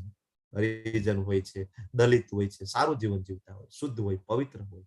બરાબર, તો આપણે તો બધાને એક જ કેટેગરીમાં મૂકી દઈએ. બરાબર, એટલે એ લોકો ધર્મ પરિવર્તન બિચારા કરતા હોય છે. બરાબર, કોણ જવાબદાર છે એના માટે? આપણે સ્વયં જવાબદાર છીએ. નીચી કેટેગરીના માણસો આપણે બનાવી દીધા એ લોકોને, બરાબર. ઇવન ઊંચી પોસ્ટ ઉપર આવી જાય એજ્યુકેશન લઈને તો પણ આપણે એવું જ માનીએ કે નીચી કેટેગરીના છે. સારું જીવન ધોરણ હોય તો પણ આપણે એવું માનીએ કે હરિજન છે, બરાબર. આપણે એનું બરાબર જમાય નહીં, ખવાય નહીં, અડાય નહીં. પણ આપણે જોવું જોઈએ કે ગુણ કર્મ વિભાગ છે, જન્મ કર્મ વિભાગ નથી. ભગવાન આટલું સરસ રીતના સમજાવે છે, પણ એક કન્સેપ્ટને આપણે એટલો ઊંધો લીધો છે ને સમાજની અંદર, બરાબર. અને એના કારણે જ અત્યારે વિશ્વમાં આ બધા પ્રોબ્લેમો ચાલી રહ્યા છે, ઉચ્ચ નીચના ભેદભાવના કારણે, બરાબર. હવે ભગવાન એમ કે છે કે 4 વર્ણોમાંથી કોણ ભગવાનના શરણે જાય? ભગવાન કઈ ભેદભાવ કરે છે કે ના બ્રાહ્મણ હોય તો જ ભગવત પ્રાપ્તિ કરી શકે? ભગવાન એવું કે છે? તો ભગવાન કે છે કે ના, જીવ માત્રનું ઉદ્ભવ સ્થાન છે. કોણ? તો કે ભગવાન સ્વયં. આગળ કીધું ને, અહમ સર્વસ્વ પ્રભો મત સર્વમ પ્રવર્તતે. જીવ માત્રનું ઉદ્ભવ સ્થાન કોણ છે? તો કે કૃષ્ણ સ્વયં, જે સર્વવ્યાપી છે. સર્વવ્યાપી કોણ છે? તો કે ભગવાનના જે અંશ અવતાર, પૂર્ણ અવતાર જે છે, કોણ? શિરોદક્ષ છે, વિષ્ણુ. સર્વવ્યાપી છે, ઓમનીપોટન્ટ છે. સ્વયં શ્રી કૃષ્ણ ઓમનીપોટન્ટ છે. તો આવા ભગવાનની ઉપાસના કરીને મનુષ્ય પોતાના નિયત કર્મો કરતો રહીને પૂર્ણત્વ પ્રાપ્ત કરી શકે છે. પછી શુદ્ર હોય, એ વૈશ્ય હોય, એ ક્ષત્રિય હોય, એ બ્રાહ્મણ હોય, ગમે તે હોય. આપણે ગૃહસ્થાશ્રમમાં રહીએ છીએ, બરાબર. તો આપણાની અંદર બધી ક્વોલિટીઓ છે. આપણે આપણા ઘરનું કામ કરીએ છીએ, આપણે ઘરના આપણા ટોયલેટ બાથરૂમ આપણે જાતે સાફ કરતા હોઈએ, બીજાની સેવા કરીએ તો આપણે પોતે શુદ્ર છીએ. બિઝનેસ કરવા જાય તો આપણે વૈશ્ય છીએ. આપણે આપણા પરિવારનું રક્ષણ કરીએ તો આપણે પોતે ક્ષત્રિય છીએ. અને જયારે આપણે ટેમ્પલમાં જઈને ઠાકોરજીની સેવા કરીએ તો આપણામાં બ્રાહ્મણિકલ બરાબર ગુણ છે. એ સમયે તો એક જ વ્યક્તિમાં બધા ગુણો હોય છે, બરાબર. તો કોઈ પણ બરાબર જન્મ કર્મ વિભાગ મુજબ જો માનતું હોય તો પણ બરાબર ગમે તેમાં જન્મ થયો હોય તો ભગવાન કે કઈ વાંધો નહીં. દલિત હોય, હરિજન હોય, શુદ્ર હોય, વૈશ્ય હોય તો પણ એ મને પ્રાપ્ત કરી શકે છે, ભગવાન કે છે. અહીંયા જે આ પ્રસંગ છે, મૃગારી વાળો પ્રસંગ છે, આપણે લીધો તો તમને યાદ હોય તો મૃગારી, બરાબર. બહુ બધા પશુનો વધ કરતો હતો, પણ નારદજી એમને દીક્ષા આપે છે, જ્ઞાન આપે છે. તો બ્રાહ્મણ કરતા પણ ઉપર જે વૈષ્ણવ છે એ બની જાય છે. ભક્તિ સિદ્ધાંત સરસ્વતી મહારાજ છે, એના બહુ બધા કહેવાય ને સંભાષાઓ છે. બ્રાહ્મણોને એવું હતું કે અમે મોટા, ત્યારે ભક્તિ સિદ્ધાંત સરસ્વતી મહારાજ છે વારંવાર સાબિત કરે છે કે બ્રાહ્મણો કરતા ઉપર વૈષ્ણવ છે. એટલે એને લાયન ગુરુ કહેવાતા બ્રાહ્મણો, કહેવાતા નિરાકારવાદીઓ, માયાવાદીઓ રસ્તો બદલાવી નાખતા. જયારે ભક્તિ સિદ્ધાંત સરસ્વતી મહારાજ સામેથી હાલે આવતા હોય, રસ્તો બદલાવી નાખે. એટલા કન્સેપ્ટ ક્લિયર હતા. હવે ભગવાન કે છે કે અન્ય કોઈના સ્વધર્મ રૂપ કર્મને સ્વીકારીને એને સારી રીતના કરવા કરતા પોતાનું નિયત કર્મ જે છે ને આને કરતા રહેવું વધારે સારું છે. પછી ભલે એમાં એવું લાગે ખામી છે, પણ તોય પોતાનું જે કર્મ છે પાપથી પ્રભાવિત ના થાય. એટલે ભગવાન એમ કે છે કે કોપી કરવી જોઈએ નહીં. અત્યારે તો આપણે ખાસ આ કરતા હોય છે કે બાજુવાળાનો દીકરો ડોક્ટર બન્યો, બરાબર, તો મારો દીકરો ડોક્ટર બનવો જોઈએ. પછી આપણે જોતા નથી કે આપણા છોકરામાં ડોક્ટર બનવા જેટલી લાયકાત છે કે નહીં, એને 12 સાયન્સમાં એટલા પર્સન્ટેજ આવે કે નહીં આવે, એને આવે કે ના આવે, મારી પાસે પૈસા બહુ છે હું ડોનેશન આપી દઈશ પણ બનાવીશ ડોક્ટર, બરાબર. ભગવાન એ ના પાડે છે. તમે એના ગુણ વિભાગ, એના ગુણ જુઓ. તમારા બાળકની અંદર ગુણ કેવા છે? બિઝનેસમેનના ગુણ છે તો એને બિઝનેસ કરવા દો. જોબ કરવાના ગુણ છે તેને જોબ કરવા દો. ડોક્ટર બનવા જેવા ગુણ છે તો એને ડોક્ટર. પણ આપણે તો બધાને સાયન્સ જ કરાવવું છે, બરાબર. 10th પૂરું થાય બધા જ માતા પિતાને એના બાળકો પાસે સાયન્સ કરાવડાવવું છે, બધાને ડોક્ટર બનાવવા છે. પૈસાના બળે બનાવે પણ છે. પૈસાના બળે બનેલા ડોક્ટરો સમાજમાં આવશે તો શું થાય? પછી આપણે એમ કહીએ કે હવે ડોક્ટરો રિઝલ્ટ નથી આપતા, આમ છે તેમ છે, ઓપરેશનમાં રિઝલ્ટ ના મળ્યું, તો અલ્ટિમેટલી એના માટે જવાબદાર કોણ છે? આપણે ને આપણે જ છીએ. આપણે જ ડોનેશન આપી, બરાબર. આપને એમ થાય કે આ જે મેડિકલ કોલેજો છે મસ્ત મોટી ફી લે છે. MBBS નું ડોનેશન 1 કરોડ સુધી જાય છે, તમને ખબર છે? દર વર્ષે MBBS નું ખાલી ડોનેશન 1 કરોડ રૂપિયા ડોનેશન હોય છે. ક્યારે કોલેજો 1 કરોડ રૂપિયા ડોનેશન લે છે? કારણ કે આપણે આપીએ છીએ, બરાબર. MBBS કરી અને રેડિયોલોજીમાં એડમિશન લેવું હોય તો રેડિયોલોજીનું ડોનેશન 3 કરોડ રૂપિયાથી ચાલુ થાય છે. કેટલું? 3 કરોડ રૂપિયા, બરાબર. ક્યારે 3 કરોડ રૂપિયા લે છે? આપણે આપીએ છીએ. તમે વિચાર કરો, 3 કરોડ રૂપિયા ખાલી ડોનેશન છે. ફી તો જુદી છે. અને પછી આવા 3 કરોડ રૂપિયા ડોનેશન દઈ અને જે ડોક્ટરો બહાર નીકળવાના છે એ કેટલી ફી લેવાના છે? એ કોઈ ગરીબોને મૂકવાના છે? નહીં મૂકે. ક્યાંથી 3 કરોડ રૂપિયા? 3 કરોડ રૂપિયાનું ડોનેશન, બાકીની ફી અને એટલું હોસ્પિટલ બનાવવાનું, તો ટોટલ ઇન્વેસ્ટમેન્ટ કેટલું થઈ ગયું? ટોટલ ઇન્વેસ્ટમેન્ટ મિનિમમ 10 થી 12 કરોડ રૂપિયાનું ઇન્વેસ્ટમેન્ટ છે. 10 થી 12 કરોડ. હવે એનું તમે વ્યાજ દર મહિનાનું ખાલી કાઉન્ટ કરો, બરાબર. હવે 12-15 કરોડ રૂપિયા પાછા ખેંચવાના છે, તો કઈ રીતના ખેંચશે? તો ગમે તે રીતના. એટલા માટે જો કોર્પોરેટ હોસ્પિટલો હોય, આપણે આની પહેલા ચર્ચા થઈ હતી કે ડેડ બોડીની પણ સારવાર કરવા માંડે છે. ડેડ બોડી મૂકી જાવ, એની સારવાર કરીને માણસો એમાંથી પૈસા કમાવા માટે. શું કામ? ક્યાંથી આ ટ્રેન્ડ આવ્યો છે? તો કે આપણે પોતે જ લઈ આવ્યા છીએ અને અત્યારે આપણે બરાબર એના ઉપર દોષારોપણ કરીએ છીએ, બરાબર. હવે આ ભગવાન કહે છે કે આ પ્રમાણે જે દિવ્ય અવસ્થામાં રહેલો હોય છે, તરત જ પરમ બ્રહ્મની અનુભૂતિ કરે છે અને પૂર્ણપણે આનંદમય બને છે. કદાપી શોક નથી કરતો, કસાયની કામના નથી કરતો, જીવ માત્ર ઉપર સંભાવ રાખે છે અને એ અવસ્થામાં મારી શુદ્ધ ભક્તિ પામે છે. દિવ્ય અવસ્થા જે તે વર્ણ વ્યવસ્થામાં હોય, તમે બ્રાહ્મણ, ક્ષત્રિય, વૈશ્ય, શૂદ્ર, પણ તમે કૃષ્ણ ભાવના મૃતમાં છો તો તમે દિવ્ય અવસ્થા પ્રાપ્ત કરો છો અને તરત જ તમને પરમ બ્રહ્મની અનુભૂતિ થાય. તમે ઇસ્કોનના મંદિરમાં જાશો, તમને કોઈ દિવસ બરાબર એવા પાર્ટીશન જોવા નહીં મળે. તમને ખબર જ નહીં પડે કોણ બ્રાહ્મણ છે, કોણ ક્ષત્રિય છે, કોણ વૈશ્ય છે, કોણ હરિજન છે, બરાબર. બધા એક્ઝેક્ટલી સેમ.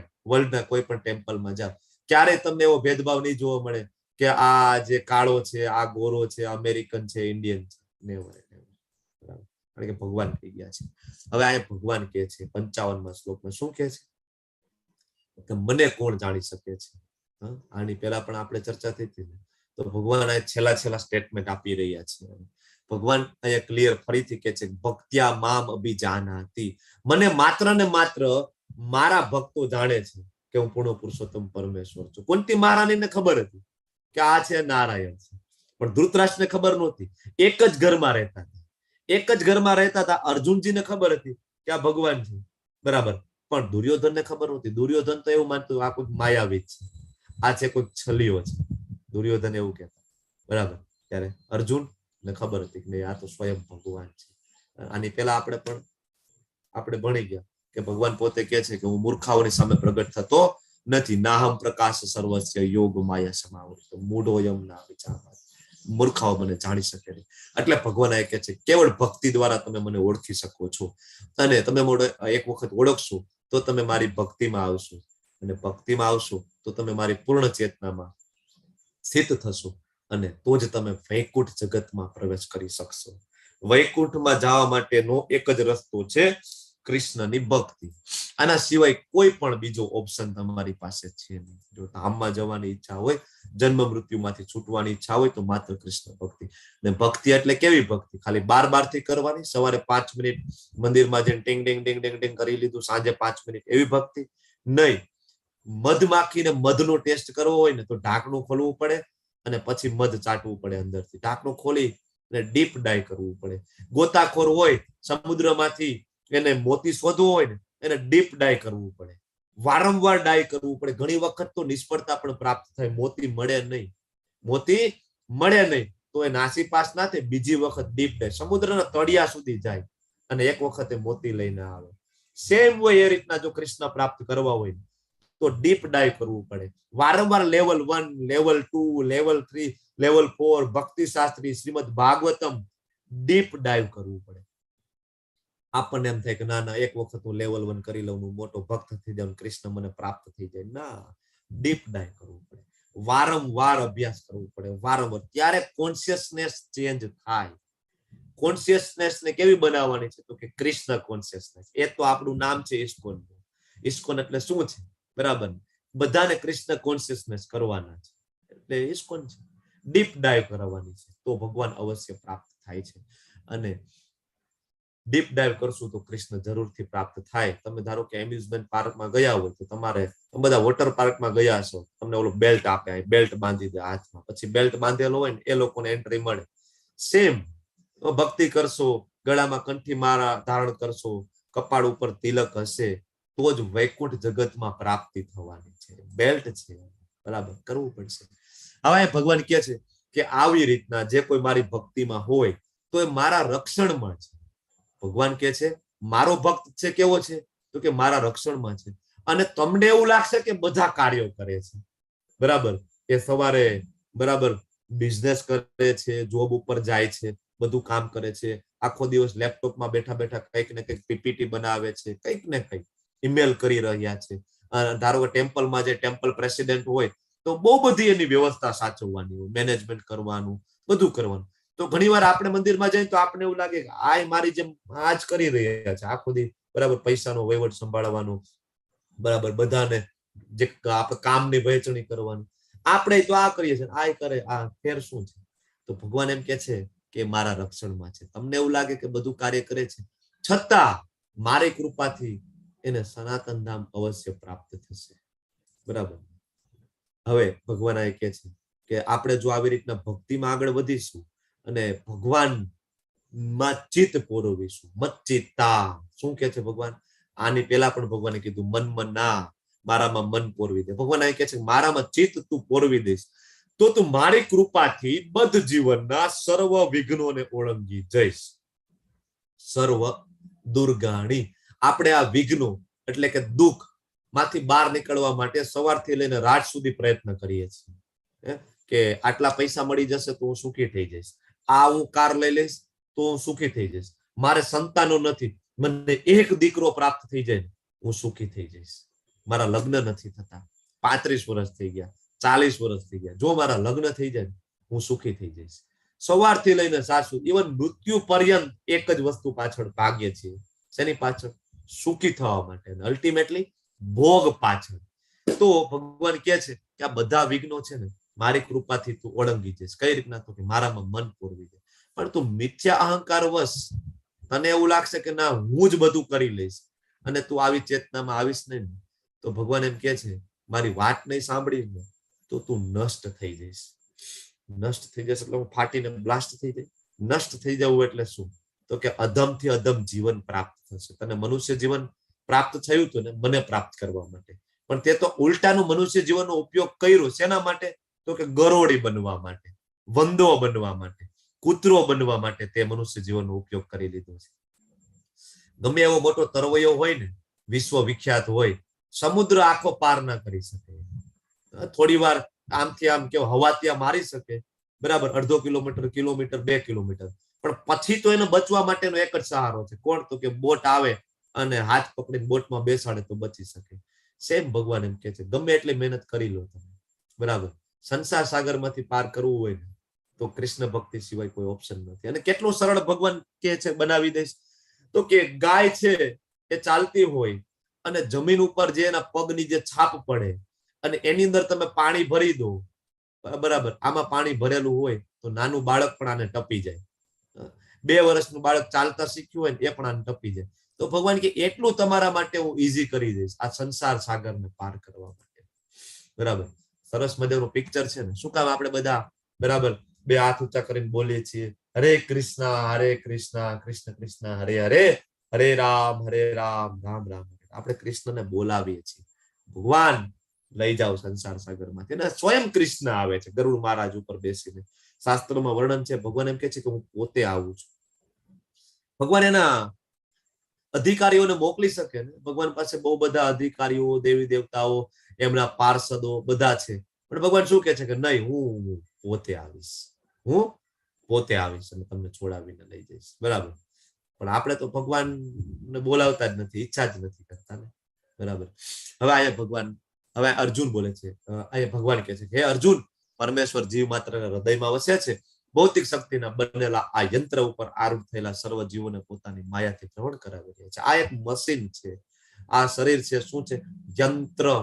ના યંત્રમાં આરૂઢ થયેલો કોણ છે? તો કે આત્મા, જીવાત્મા. બરાબર, અને માયા એને વારંવાર ભ્રમણ કરાવે છે. નીચલી યોનિમાં, પાછું મનુષ્ય ઉપરની યોનિમાં, વારંવાર. અને ભગવાન પણ સાથે જ જીવ માત્રના હૃદયમાં બેઠા છે. ભગવાન હૃદયમાં બેઠા બેઠા શું કરે છે? આપણે 13મા અધ્યાયમાં ભણી ગયા છીએ. શું કામ કરે છે ભગવાન પરમાત્મા સ્વરૂપે બેઠા બેઠા હૃદયમાં? 2 કામ કરે છે. કયા 2 કામ છે? કયા 2 કામ છે? ઉપદ્રષ્ટા અને અનુમંતા. સાક્ષી પૂરનાર છે અને અનુમતિ આપનાર છે. 2 કામ અંદર હૃદયમાં બેઠા બેઠા કરે છે. તો આ મશીન ની અંદર બેઠા બેઠા ભગવાન વારંવાર ગાઈડ કરે છે. તમેવ શરણમ ગચ્છ સર્વ ભાવેન ભારત તત્પ્રસાદાત પરામ શાંતિમ સ્થાનમ પ્રાપ્તિસે શાશ્વત. એ ભારત સર્વથા સંપૂર્ણપણે તેમના શરણે જા. કોના? કૃષ્ણના શરણે જા. ઘણી વખત ભગવાન એમ કહે છે તેમના શરણે જા. તો એવું નહીં સમજવું તેમના એટલે કે ભગવાન એમ કે કોઈ બીજાના શરણે જા. ભગવાન આ પરમાત્માની વાત કરી રહ્યા છે અને ભગવાન આપણને કહી રહ્યા છે. તો અત્યારે આપણી સામે કૃષ્ણ નથી. ઘણા બધા શ્લોક વાંચે તો કન્ફ્યુઝ થઈ જાય. કાયા ભગવાન એમ કેમ કે છે તેમના શરણે જા, અહીંયા એમ કેમ નથી કહેતા મારા શરણે જા? બરાબર, કારણ કે ભગવાન આપણને કહે છે આપણી સામે અત્યારે કૃષ્ણ હાજર નથી, એટલે કૃષ્ણ એમ કે છે કે તેમના શરણે જા. ક્યાં? તો કે ભગવદ ગીતામાં જે બોલે છે અહમ સર્વસ્ય પ્રભો મત સર્વ પ્રવર્તતે, તેના શરણે જા, અથવા તો પરમાત્માના શરણે જા, તેમના શરણે જા. એમની કૃપાથી પરમ શાંતિ અને સર્વોપરી સનાતન ધામ પ્રાપ્ત કરીશ. હવે 63મા શ્લોકની અંદર ભગવાન અર્જુનને અત્યાર સુધી 45 મિનિટની જે કઈ ચર્ચાઓ થઈ, 700 શ્લોકોની આપલે થઈ, આ બધું ભગવાને એમને સમજાવ્યું અર્જુનને. બરાબર, એટલે ભગવાન કહે છે કે તને ગુહ્યથી ગુહ્યતમ વિષયોની મેં તને સમજૂતી આપી, તું મનન કર, તું આનું મનન કર, અને પછી તો કે યથેચ્છસી તથા કુરુ, પછી તને જે યોગ્ય લાગે કર. તો ભગવાન અર્જુનને ફોર્સ નથી કરતા કે જો ભાઈ અર્જુન તે પ્રશ્ન પૂછ્યા હતા, તું વિષાદમાં હતો, 45 મિનિટ સુધી મેં તને આ બધું જ્ઞાન આપ્યું, 700 શ્લોકો તને સમજાવ્યા, અને હવે તું એવું ના કહેતું કે ના હવે તો હું ફરીથી યુદ્ધ નહીં કરું અથવા મને મન ફાવે એમ હું કરીશ. ના, હવે તારે એ જ કરવું પડશે જે મેં તને શીખવાડ્યું. આપણે હોય તો એવું કઈ કે નહીં, કોઈ માણસને આપણે કલાક સુધી બેહાડીને સમજાવીએ અને પછી આપણે એમ કહીએ ને કે હવે તો માઇન્ડ કલાકથી તને સમજાવું છું, હવે તો મારું માઇન્ડ કાંઈક તો માઇન્ડ મારું, આપણે કઈ કે નહીં. કૃષ્ણ એવું નથી કહેતા. કૃષ્ણ શું કે છે? તને સમજાવી દીધું, તને બધું આપી દીધું, તને મનન કરતું એના ઉપર, પછી તું વિચાર કર તારી બુદ્ધિથી તને જે યોગ્ય લાગે તું કર. સેમ આયા ભગવાન આપણને બધાને કહી રહ્યા છે કે આ લેવલ 1 નું 18 દિવસથી આ સેશન ચાલી રહ્યું છે. 18 દિવસ ગુરુ શિષ્ય પરંપરામાં આવતા અધિકારી પુરુષ પાસેથી એટલે કે શીલ પ્રભુપાદજી ના શબ્દો થી તમને સમજાવવાની કોશિશ કરવામાં આવી તમને બધાને. બરાબર, મુખ્ય બધા વિષયો કવર કરવામાં આવ્યા, છતાં પણ ભગવાન આ તમને બધાને એમ કહે છે કે તમને જે યોગ્ય લાગે એમ કરો. તમને મેં કીધું હું પૂર્ણ પુરુષોત્તમ છું, મારાથી શ્રેષ્ઠ એવું કોઈ છે નહીં. યજ્ઞ એટલે કે જપ કરવા જોઈએ, મંગલા આરતી કરવી. ભગવાન ત્યાં સુધી કીધું હું જમું છું, પત્રમ પુષ્પમ ફલમ તો એમ 9મા અધ્યાયમાં ભગવાન કહે છે હું જમું છું, મતલબ મને ભોગ લગાડો, મારા માટે કર્મ કરો. મેં તમને બધું સમજાવ્યું, તમને મનમાં ઉતરે, મગજમાં ઉતરે, તમે મનન કરો, તમને યોગ્ય લાગે તમે ભોગ લગાડો, તમને યોગ્ય લાગે તો તમે હરે કૃષ્ણ મહામંત્રનો જપ કરો. ભગવાન આપણી સ્વતંત્રતામાં બિલકુલ દખલગીરી કરતા નથી. આખી ભગવદ ગીતા આપીને ભગવાન એવું નથી કહેતા નહીં ભક્ત તો તારે મારું જ બનવું પડશે, નહીતર અધમ યોનિમાં ફેંકી દઈશ, એવું નથી કહેતા ભગવાન. ભગવાન શું કહે છે? ઠીક લાગે એમ કરો, દાન પુણ્ય કરો, સ્વર્ગની પ્રાપ્તિ કરો. ભગવાન એવું નથી, ભગવાન બિલકુલ જવાબદાર નથી આપણે સ્વર્ગ પ્રાપ્ત કરીએ કે આપણે નર્ક પ્રાપ્ત કરીએ. કૃષ્ણ બિલકુલ જવાબદાર નથી. કૃષ્ણ તો હંમેશા ઈચ્છે છે શું? તો કે ધામમાં આવી જાવ. જો કોઈ પણ દેશની ગવર્મેન્ટ હોય ને, ગવર્મેન્ટ કોઈ દિવસ ઈચ્છે નહીં કે એના જેલની અંદર કેદીઓની સંખ્યા વધે. કોઈ દિવસ ગવર્મેન્ટ એવું ના ઈચ્છે કે એના કેદીઓ છે એ વર્ષો ત્યાં જ રહે. ઉલટાનું ગવર્મેન્ટ છે ને એ વારંવાર એ વિચારે કે આપણે આને સુધારા ગૃહમાં મૂકીએ, આને આપણે સુધારો આવે ને તો આને આપણે સામાન્ય માણસો સાથે જીવવાની તક આપીએ. સેમ કૃષ્ણ છે એ આપણને સુધારા ગૃહમાં મૂક્યા છે. મનુષ્ય જીવન એટલે શું છે? સુધારા ગૃહ. આપણે સુધારા ગૃહમાં આવ્યા છીએ.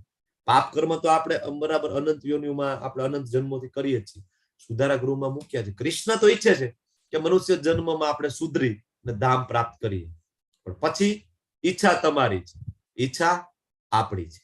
સદૈવ મારું ચિંતન કર, મન મના ભવ મદ ભક્તો મધ્યાજી મામ નમસ્કુરુ મામ વેશ્યસી સત્યમ તે પ્રતિજાને પ્રિયો અસી મે. ખૂબ જ સરસ સ્ટેટમેન્ટ આ કૃષ્ણ આપે છે કે પ્રિયો અસી મે. આપણે બધા ભગોળા છીએ, આપણે બધા કૃષ્ણનો વિરોધ કરીને આપણે અહીંયા આવ્યા છીએ, છતાં પણ કૃષ્ણ એમ કે છે કે તું મારો બહુ વાલો મિત્ર છે. ભગવાન આપણને બધાને કે તમે મારા બહુ વાલા મિત્ર છો. બધા તમે કેમ દુઃખ ભોગવો છો, તમે કેમ ત્યાં ભૌતિક જગતમાં હેરાન થાવ છો? સુધરી જાઓ અને તમે મારી પાસે આવી જાઓ. કઈ રીતના? તો કે મન મના મારું ચિંતન કરશો, મારી ભક્તિ કરશો, મધ્યાજી મારી પૂજા કરશો અને મને નમસ્કાર કરશો, અને આ પ્રમાણે તમને હું ગેરંટી આપું છું તમે મારી પાસે આવી જશો. ભગવાન તમારામાં મન નથી લાગતું, કાંઈ વાંધો નહીં, મારી ભક્તિ કરવાની કોશિશ કર. ભગવાન તમારી ભક્તિ નથી થતી, ભગવાન કે કાંઈ વાંધો નહીં, ભક્તિ નથી થતી તારાથી, પૂજા કરવાની કોશિશ કર, મંગલા આરતી આવું બધું કર, શરૂઆત તો કરતું. ભગવાન તમારી ભક્તિ ના થાય, ભગવાન કે કાંઈ વાંધો નહીં, મને નમસ્કાર કરીશ, જ્યારે જ્યારે સમય મળે મંદિરે આવીને 2 હાથ જોડીને દંડવત પ્રણામ કરી શાંતિથી બેસીને મને નમસ્કાર કરીશ. આટલું કરતું ભગવાન કે આટલામાંથી પણ હું તને શુદ્ધ કૃષ્ણ પ્રેમ આપવાની કોશિશ કરીશું. અને બહુ બધા આવા દાખલા છે. ઇસ્કોન ટેમ્પલમાં ગયા હોય અને ખાલી દર્શન કરવા બેઠા હોય અને ધીમે ધીમે ધીમે ધીમે જોડાઈ જ જાય અને શુદ્ધ કૃષ્ણ ભક્ત થઈ જાય. મન લગાડવું એટલે કે જપ કરવું, મદ ભક્તો ભગવાનને ભોગ લગાડીએ, મધ્યાજી મંગલા આરતી કરીએ, ભગવાનની પૂજા કરીએ અને મામ નમસ્કુરુ. ઘણા બધા એમ કે ક્યાં કે છે નમસ્કાર કરવાનું, ક્યાં કે છે મંદિરે જવાનું, ક્યાં કે છે જપ કરવાનું. અરે બધું ભગવદ ગીતામાં ક્લિયરલી કૃષ્ણ કહે છે. બરાબર. હવે આ જે છે 18.66 ભગવાન આખી ભગવદ ગીતામાં અર્જુનજીને બધું સમજાવી દીધું. જ્ઞાન યોગ, કર્મ યોગ, અષ્ટાંગ યોગ, નિષ્કામ કર્મ, સકામ કર્મ. અને છેલ્લે ભગવાન અર્જુનને કહે છે, શું કહે છે? તો કે સર્વ ધર્માન પરિત્યાજ્ય મામ એકમ શરણમ વ્રજ. બધું છોડી દે અર્જુન, બધું જ છોડી દે અને મારા શરણે આવી જા. અહમ ત્વામ સર્વ પાપેભ્યો મોક્ષયિષ્યામિ મા શુચિ. વિચારવાનું બંધ કરી દે. જ્ઞાન યોગ, કર્મ યોગ, અષ્ટાંગ યોગ, હઠ યોગ. ખાલી તું એટલું કર કે જે હું તને કહું છું મારા શરણે આવી જાય, બાકી બધું હું જોઈ લઈશ. જે કઈ પાપ કર્મો હશે તારા આ જન્મના, અનંત જન્મોના, પૂર્વ જન્મોના, ભગવાન કે હું બધા માફ કરી દઈશ, ડરીશ નહીં. કૃષ્ણ કેટલું આપણા માટે કે છે જો.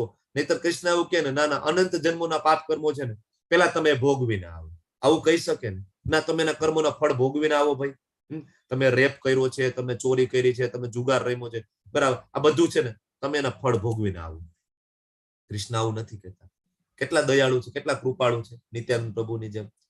કે જે કઈ ખરાબ કર્મો કર્યા હોય ખાલી મારા શરણે તો એક વખત આવી જાવ, પાપ બધા હું માફ કરી દઈશ. રામાયણ તમે વાંચો ને તો રામાયણમાં પ્રભુ શ્રી રામ છે, રામચંદ્રજી છે, એ ઋષિ મુનિ સાથે વાત કરતા હોય છે. તો ઋષિ મુનિ એમ કે છે કે ધારો કે રાવણ એવું કે હું ક્ષમા માંગુ છું તમારી આગળ, તો પ્રભુ શ્રી રામ શું કે છે કે જો રાવણ એક વખત પણ ક્ષમા માંગી લે ને તો હું એના બધા પાપ કર્મો માફ કરવા માટે તૈયાર છું. એને જે કઈ કર્યું, સીતા માતાને લઈ ગયા, બધું કર્યું, પણ ઓકે એક વખત એમ કે ને તો એ કે બરાબર બધું છોડી દઉં, બરાબર બધું ક્ષમા આપું છું. રામાયણમાં પણ વર્ણન છે.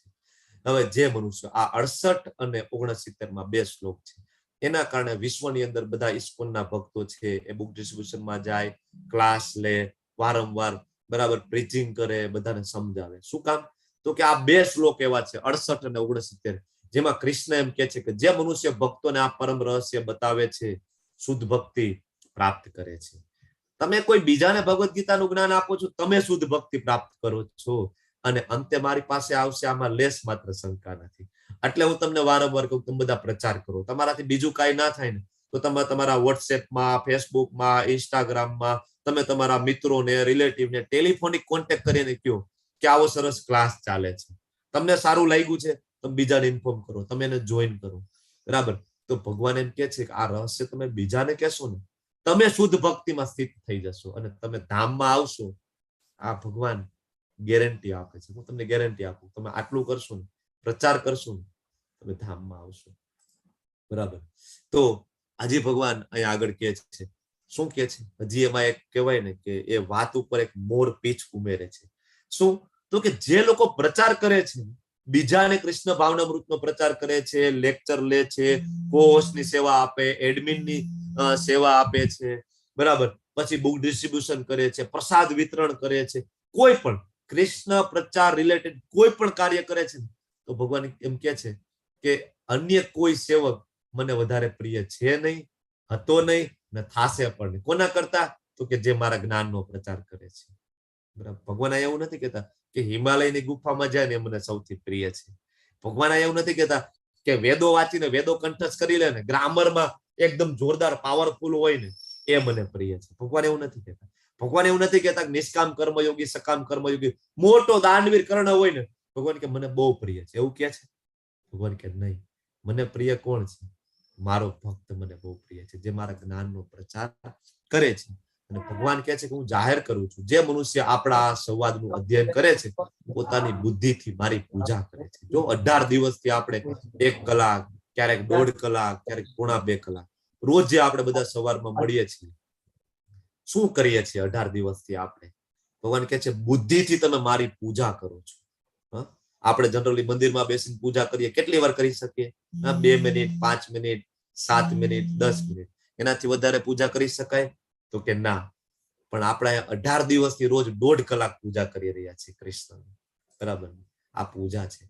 જે મનુષ્ય ભક્તિ શ્રદ્ધાપૂર્વક દ્વેષ રહિત થઈને આ સાંભળે છે, સર્વ પાપમાંથી મુક્ત થાય છે અને પુણ્યાત્માઓના શુભ લોક. ખાલી સાંભળવાનું. જો ભગવાન શું કે છે, તમને બીજું કાંઈ નથી ખબર પડતી, નથી આવડતું, કાંઈ નહીં, તમે લેવલ 1 લેવલ 2 માં આવો, ખાલી સાંભળો. પણ સાંભળવા માટેની 2 ક્રાઇટેરિયા ભગવાન આપે છે. શું? તો કે એક તો શ્રદ્ધા હોવી જોઈએ અને બીજું મારો દ્વેષ ના હોવો જોઈએ. શ્રદ્ધા અને દ્વેષ વગર જો તમે સાંભળશો તો ભગવાન કે બધા પાપમાંથી મુક્ત થઈ જાય. હવે અહીંયા અર્જુન કે છે, હે કૃષ્ણ, હે અચ્યુત, હવે મારો મોહ દૂર થઈ ગયો છે. અર્જુનનો મોહ 11મા અધ્યાયની શરૂઆતમાં થઈ ગયો હતો દૂર. અહીંયા તો ફરીથી કે છે મારો મોહ દૂર થઈ ગયો છે. આપની કૃપાથી મને મારી સ્મરણ શક્તિ પાછી મળી ગઈ છે. આમ તો 10મા અધ્યાયમાં જ અર્જુને કીધું, તમે જ પરમ બ્રહ્મ છો, તમે જ પરમ ધામ છો, તમે જ પૂર્ણ પુરુષોત્તમ છો. બરાબર. હવે હું સંશય રહિત તથા દ્રઢ છું અને આપના આદેશ પ્રમાણે કર્મ કરવા માટે તૈયાર છું. કરીશ્યે વચનમ તવ. તમે જેમ કહો છો ને એ રીતના હું કરવા માટે તૈયાર છું. આપણે હોય શું આપણે બધા કહીએ છીએ કે ના ના, ભગવદ ગીતાના અમુક શ્લોક છે ને એ બરાબર છે, મને યોગ્ય લાગે છે, પણ અમુક શ્લોકમાં મને એવું લાગે છે કે ભગવાન વધારે પડતું બોલે છે, વધારે પડતું કહે છે, અથવા તો અમુક મારાથી થાય છે. ડુંગળી લસણ તો ભાઈ આપણાથી ના છૂટે. હો ભાઈ, ભગવાન ભલે સાત્વિક ખોરાક કીધો છે પણ આપણાથી એ ના છૂટે. અમુક સાથે હું સહમત નથી. પણ અર્જુન શું કે છે, એક્ઝેક્ટલી તમે જે કઈ કહો છો એ બધું હું કરવા માટે તૈયાર છું. અને હવે અહીંયા ભગવાનને કે છે ત્વત પ્રસાદાત, તમારી કૃપાથી. ભગવાનને થેન્ક યુ કે છે. ભગવાન તમારો પ્રસાદ, તમારી કૃપાના કારણે નષ્ટો મોહ સ્મૃતિર લબ્ધા, મારો મોહ દૂર થઈ ગયો અને મેં મારી સ્મૃતિને ફરીથી પ્રાપ્ત કરી. તો આ રીતના 45 મિનિટનો સંવાદ થયો. અર્જુન યુદ્ધ કરવા માટે હવે સજ્જ થયા. અને હવે છેલ્લા જે શ્લોક છે સંજયજી બોલે છે, બરાબર, એ શ્લોક એવા છે કે ભગવાનની સ્તુતિ કરી રહ્યા છે. સંજયજી શું કે છે, આ પ્રમાણે કૃષ્ણ અને અર્જુન બંનેનો સંવાદ સાંભળ્યો અને આ સંદેશ એટલો અદ્ભુત હતો ને કે મને રોમાંચ થાય છે, મારા રોમ હર્ષ થાય છે. બરાબર, આ ભક્તની ક્વોલિટી છે. ભગવાન વિશે સાંભળે ને, બરાબર, રોમ હર્ષ થાય. અને અહીંયા સંજય જે છે એમ કે છે કે વ્યાસદેવની કૃપાથી આ પરમ ગુહ્ય સંવાદ પ્રત્યક્ષપણે મને જોવા મળ્યું. બરાબર, અર્જુનને કહેવાતા સાંભળવા મળ્યું, જોવા મળ્યો, સાંભળવા મળ્યું. કોની કૃપાથી? તો કે વ્યાસદેવની કૃપાથી. અહીંયા એક ગુરુને થેન્ક યુ કે છે. અર્જુને આગળ ભગવાનને થેન્ક યુ કીધું, અહીંયા વ્યાસદેવને થેન્ક યુ કે છે સંજયજી. તો આપણે, તમે અને મારે, આપણે બધા સાથે મળીને પણ આપણા જે ગુરુ છે, શિક્ષા ગુરુ શીલ પ્રભુપાદ, એના આપણે નતમસ્તક થઈ અને એના ચરણ કમળમાં આજે આપણે થેન્ક યુ કેવું જોઈએ. તમારી કૃપાથી આજે અમે ભગવદ ગીતા જાણી શક્યા, અમે સમજી શક્યા અને નામ અને સદાજ પ્રભુજીના ચરણોમાં આપણે વંદન કરવા જોઈએ. આપણે બધા એને થેન્ક યુ કેવું જોઈએ કે તમે આટલો નિસ્વાર્થ ભાવે આખા વિશ્વવ્યાપી આંદોલન ચલાવ્યું, કોઈ પણ પ્રકારની ફીસ વગર, અલગ અલગ બેચીસ, અલગ અલગ લેંગ્વેજની અંદર. બરાબર, તમે બેંગ્લોરમાં બેઠા બેઠા એક નાના એવા ડુપ્લેક્સ ફ્લેટમાં રાધા ગોવિંદજી બિરાજે છે, છતાં જો આખા વિશ્વના ઘર ઘર ઉપર એક કૃપા કરી રહ્યા છે કે તમે આવો કૃષ્ણ ભાવના વૃત્તમાં, આવો કૃષ્ણ ભાવના વૃત્તમાં. તો આપણે આજે સાથે મળીને એમને થેન્ક યુ કહેવું જોઈએ, કારણ કે આપણે એના ઋણી છીએ. બરાબર. હવે સંજય કે છે, હે રાજા, જ્યારે હું કૃષ્ણ અને અર્જુન વચ્ચેનો આ સંવાદ સાંભળું છું અને વારંવાર એને સ્મરણ કરું છું, બરાબર, પ્રत्येक ક્ષણે હર્ષ વિભોર થઈ જાઉં છું.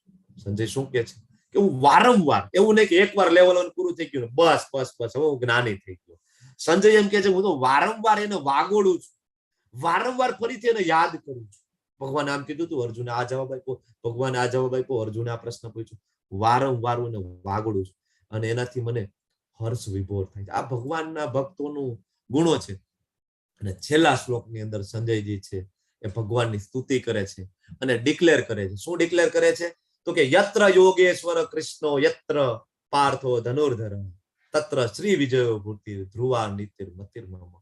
કે જ્યાં યોગેશ્વર કૃષ્ણ છે, જ્યાં ધનુર્ધર અર્જુન છે, ત્યાં ઐશ્વર્ય, વિજય અને અસાધારણ શક્તિ તેમજ નીતિ પણ નિશ્ચિતપણે રહે છે. આ મારો મત છે. એટલે આ સંજય છે ધૃતરાષ્ટ્રને કહી દે છે કે તમારી જે મનસા છે ને કે પાંડવોને વધ કરી દેવું, બરાબર, એ યુદ્ધ પહેલા, હજી યુદ્ધ ચાલુ નથી થયું, જો ભગવદ ગીતા તો પહેલા દિવસે બોલ, હજી યુદ્ધ ચાલુ જ નથી થયું. એની પહેલા સંજય ધૃતરાષ્ટ્રને કહી દીધું કે વિજય તો સામા પક્ષે થવાનું છે, કારણ કે ત્યાં યોગેશ્વર કૃષ્ણ સ્વયં બિરાજમાન છે. તોય ધૃતરાષ્ટ્રને આખી ભગવદ ગીતામાંથી કાંઈ સમજાતું નથી. એટલે ઘણા બધા લેવલ 1 માં આવે, 18 અધ્યાય સુધી આવે, કાંઈ સમજ ના પડે છેલ્લે. ઘણા બધા એવા હોય કે લેવલ 1 માં આવીને લેવલ 1 રિપીટ ભક્તિ શાસ્ત્ર સુધી પહોંચી જાય છે. બરાબર. તો આ રીતના જેમ અર્જુન સાથે ભગવાન શ્રી કૃષ્ણ હતા, બરાબર, એમ જો આપણે પણ આપણા જીવનમાં કૃષ્ણને ઇન્વોલ્વ કરીશું, દરેક કાર્યમાં કૃષ્ણને સેન્ટરમાં રાખીશું, તો આપણે પણ ભગવાનની આવી દિવ્ય લીલાઓમાં પ્રવેશ કરી શકીએ છીએ. આપણે પણ ભગવાનના ચરણોમાં દાસ તરીકે સેવા અર્પણ કરી શકીશું. બહુ મોટી વાત છે, બરાબર ને? તો આ રીતે ભગવદ ગીતાના મહત્વના જે સંદેશો કે આપણે આત્મા છીએ, શરીર નથી. કૃષ્ણ ભગવાન છે, સર્વોચ્ચ છે, પૂર્ણ પુરુષોત્તમ છે, અને એને પ્રાપ્ત કરવા માટેનો રસ્તો શું છે? તો કે અનન્ય ભક્તિ, અવિકલ્પેન ભક્તિ, અવ્યભિચારિણી ભક્તિ, જે આપણને ભગવદ ગીતામાંથી પ્રાપ્ત થાય છે. અને આ બધું કરવા માટેનો એકમાત્ર રસ્તો છે શું? તો કે don't waste your time, please chant and be happy. Hare Krishna, Krishna Krishna, Hare Hare, Hare Ram, Ram Ram, Hare Hare. તો આ સાથે આજે તમારા 18 અધ્યાય લેવલ 1 નો જે બેઝિક કોર્સ છે એ પૂર્ણ થાય છે. તમે બધાએ 18 દિવસ સુધી મને ખૂબ જ શાંતિપૂર્વક સાંભળ્યું. તમારો બધાનો હૃદયપૂર્વક આભારી છું. અને હું ઈચ્છા રાખું છું કે તમે બધા આવતા લેવલ 2 માં પણ જોડાઈ જાઓ અને સમય કાઢી અને મેક્સિમમ ભગવાનના નામનો જપ કરો અને ખરેખર જે મનુષ્ય જીવનનો જે ગોલ છે પ્રાપ્ત કરવાની કોશિશ કરો. બરાબર. તો આશા રાખું છું કે 18 દિવસના 18 અધ્યાયો તમને એટલીસ્ટ ક્લિયર થયા. એવું નથી કહેતો કે ના એક શ્લોક તમને મેં સમજાવી દીધો છે, બધું તમને આવડી ગયું છે, પણ એટલીસ્ટ તમે આની પહેલા ભગવદ ગીતા વાંચી હશે ત્યારે કઈ નહીં સમજાતું હોય, તો હવે ભગવદ ગીતા ખોલશો તો તમને ખબર પડશે કે પહેલા અધ્યાયમાં શું આવે, બીજા અધ્યાયમાં શું આવે, જ્ઞાનનો પ્રવાહ કઈ તરફ જઈ રહ્યો છે, એક્ઝેક્ટલી ભગવાન શું કહી રહ્યા છે, કર્મયોગ શું છે, અષ્ટાંગ યોગ શું છે. તો મને એટલી આશા છે એટલી કે આટલું તમે સમજી ગયા હશો. અને મને એટલી આશા છે કે ભગવદ ગીતાનો સાર છે તમે જરૂર ગ્રહણ કર્યો હશે. ઘણા બધા ભગવદ ગીતા વાંચે, ભાષ્ય લખે, બધું કરે, પણ સાર આપે શું? તો કે કર્મયોગ. સાર આપે શું? તો કે અષ્ટાંગ યોગ. સાર આપે શું? તો કે કૃષ્ણ ઐતિહાસિક પુરુષ હતા, એ ભગવાન નથી. તો આખી ભગવદ ગીતાનો સાર છે કૃષ્ણ પૂર્ણ પુરુષોત્તમ છે, અને એની અનન્ય ભક્તિ કરવી એ ભગવદ ગીતાનો સાર છે. તો આ તમે ગ્રહણ કર્યું હશે એવું હું આશા રાખું છું. તો આ સાથે મારી વાણીને અહીં વિરામ આપું છું. અને આજે તમે જોયું કે ભગવાન છે એ આપણને પ્રચાર કરવાનું કહે છે. આપણે અત્યારે ઓલા યુટ્યુબ માં એમાં કહેતા હોય ને કે તમને ગમ્યું હોય તો તમે લાઈક કરો, સબસ્ક્રાઇબ કરો, બરાબર. એમ કૃષ્ણએ પણ આપણને આજે કીધું તમને ગમ્યું છે 18 અધ્યાય મેં આપ્યા છે તો તમે લાઈક કરો, તમે સબસ્ક્રાઇબ કરો આવતા લેવલ 2 માં, અને તો કે બીજાને પ્રચાર કરો. કૃષ્ણ એવું નતું, અત્યારે જ આપણે આ બધો ટ્રેન્ડ છે, ભગવાનને આ બધું આવડતું, લાઈક કરવાનું, સબસ્ક્રાઇબ કરવાનું, બરાબર, પ્રચાર કરવાનો. કૃષ્ણ પણ આપણને કહે છે લાઈક કરો, સબસ્ક્રાઇબ કરો અને બીજાને પ્રચાર કરો તમે બધા. અને ખાલી આટલું કરવાથી, ખાલી વોટ્સએપમાં એક સ્ટેટસ મૂકવાથી કોઈ વ્યક્તિનું જીવન પરિવર્તિત થઈ જાય. હું બીજાનું એક્ઝામ્પલ નથી આપતો, હું તમને મારું એક્ઝામ્પલ આપું કે મેં ખાલી ફેસબુકમાં એક લિંક જોયેલી હતી. ફેસબુક સ્ક્રોલ કરતો હતો બપોરે સુતા, એમાં એક જોઈ લિંક કે 18 દિવસમાં 18 અધ્યાય સમજાવે છે, હાલને જાણવામાં શું વાંધો, એમ કરીને મેં જોઈન કર્યું છે. અને આજે એ વાતને 2 વર્ષ થઈ ગયા છે, બરાબર. હું નથી કહેતો બહુ મોટો પરમહંસ ભક્ત થઈ ગયો છું, પણ એટલીસ્ટ કઈક ચેન્જીસ થોડા ઘણા આવ્યા છે. જે ભૌતિકતામાં જે લિપ્ત હતો થોડોક બહાર નીકળવાનો પ્રયત્ન થયો છે મારા. તો તમે બધા